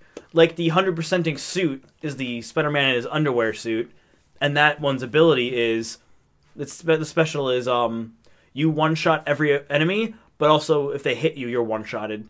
So that one really helps you get good with the dodge. Just all the suits in that game. They're all so much fun. I love how the abilities are not tied to the suits, to where you can mix and match. Like, I want this looking suit with this ability, and they let you, because it's cool. They're just ahead of the game where that's kind of that's like slowly becoming the new thing with equipment in games, where they understand that you want to look the way you look, but you also want the abilities. I think it used to be a thing in older MMOs where you could just kind of like have like an outerwear, and then your under armor is really what the armor is. It makes sense because it adds more combinations. The photo mode in that game was unreal. I had so much fun with the photo mode. I should probably post some of my photos from it to the Twitter. Absolutely. Because I had some great selfies. It was a really great time. The first like 3 weeks to a month of that game being out, where like everybody just had photos on Twitter. It was like all I'd see when I'd go on Twitter were just like 10 Spider-Man photos of people. I tried to copy the Miles Morales one from Spider-Verse where he's like upside down, like just or like you're falling and the city's upside down. That's dope. Yeah, like it's just so much fun. I just made sure to mostly just do selfies. I liked to web people over fires and be like, Spider-Man doesn't kill. And then, yeah, you're the one where like the car was like crushing the guy. My favorite thing was webbing someone to a car door and then webbing the car door and just chucking it. Yeah. And then that was another little small thing. If you like knocked the guy off a building, like Webb would just grab him and pull him to the building and he'd be webbed. So it's not like, hey, you just knocked this guy off like a 40-story skyscraper. You're an asshole. Granted, I'd love to see the process of the police getting that guy down. Oh yeah, it's definitely a headache. But yeah, and then I wasn't expecting there were almost tear moments in the story. Yeah, the story was very gripping. This is my favorite Spider-Man story. I haven't seen Into the Spider-Verse yet, so I don't know if that competes. But it rivals any Marvel movie, as far as great storytelling. And they had the freedom of doing it in a game. Yep. I was just amazed by the actual story, the voice acting. My one gripe was I got a little tired of the other character levels. Yep. When you're playing MJ. They were good ones. Yeah, it was fun the first time, and then it got kind of tedious towards the end of the game where I was like, I gotta do another one of these. I just want to be done. Like, I'm getting there. I can taste it. I just want to be done. But besides that, the game itself was spectacular. Amazing. Friendly. There was one thing, the game was friendly. See, one thing about the other characters, which I wish was a thing they would add, is when you beat the game, they should let you go back and play as those two characters. I won't spoil them. Just like as a skin? Just to walk around, because it was fun taking selfies as them. Yeah. But then you can't go back and do it. I'd like to go to other places. Yeah, it would be fun if you could be them and not have abilities and just walk around New York City. And then my other gripe was the horrifying boat people, which is not really a gripe because they didn't expect anyone to really go out that far, but that's still hilarious. They knew we were going to do that. I don't know, man. They made them swim, like, barely. Like, they didn't want you to go over there. They're not even that far away. I don't know, man. If you just launch yourself, you're pretty much there. I did it. But I love, other than that, again, no spoilers, but there's so many other Marvel references in the city. Yep. Almost to say, like, this is everybody's in this world. And this story has twists you wouldn't expect from a Spider-Man story, too, honestly. It really nailed so much. And it really did feel like, at the Game Awards, it was just so much good this year that it got snubbed on a lot of awards. Yeah, it was just such a quality year for games. Also, the theme song on the menu screen is just so fucking hype. It's so good. Once you get like 30 seconds in, so good. Yeah. So that's it for our top games of the year. Yep. This episode coming in close to 2 hours. Way long, pretty much double what we wanted it to go. But we just had a lot to talk about this time. And that's one thing I went back to where I want us to be able to talk about everything we want to, if that means an episode running longer for the sake of quality. I feel like this show is not going to always run 2 hours. Definitely not. But I'm glad it did for the sake of what we wanted to accomplish. Did we take timestamps of the topics or no? I didn't for topics. I just took the spoilers. All right, next time I'm going to do that. Okay, if you can. I didn't know how I would be able to do that. Yeah. But as always, like we said, you could follow us on Twitter at Bullduck Gaming. You could follow me at ParksXCore. And you could follow Brian at the Krabby Boy, B-O-I. B-O-I. And that's it. Be sure to check out my sports show if you're into sports, or I should say the NFL. Picked Last Podcast, where me, Brian, and Mike get together, talk about football every week, recap the games, and also check out Movie Mayhem. Movie Mayhem is fantastic. It is. Check out the Speed Racer episode. I heard that's a really good one. Check out the, I forgot the name of the movie. It's that one with Daniel Radcliffe and where he's a dead body, but I did that one. And, we might pop in every now and again on that show. We always get featured.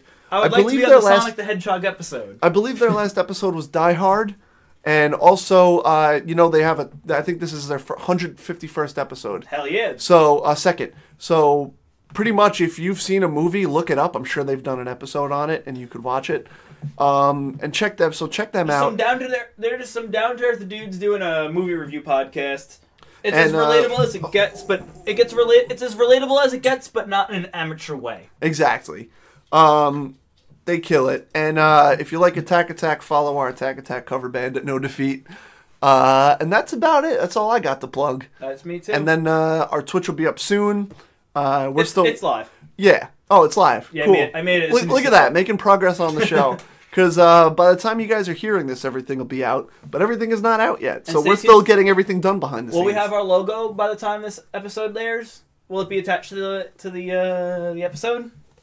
It should be. I would hope it is. Right, so that's another thing that got finished during this episode. Well, let us know how you like our logo. We don't even have to spoil it because it'll be on the artwork. But let us know what you like about it on the Twitter. We promise we're not furries.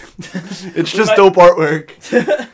And we will see you guys on the next show with a more normal format. Yep. So we'll see you next week, guys. Keep playing games. Keep letting us know what you love. We'd love to hear back from you. And we'll see you on the next one. Peace. See ya.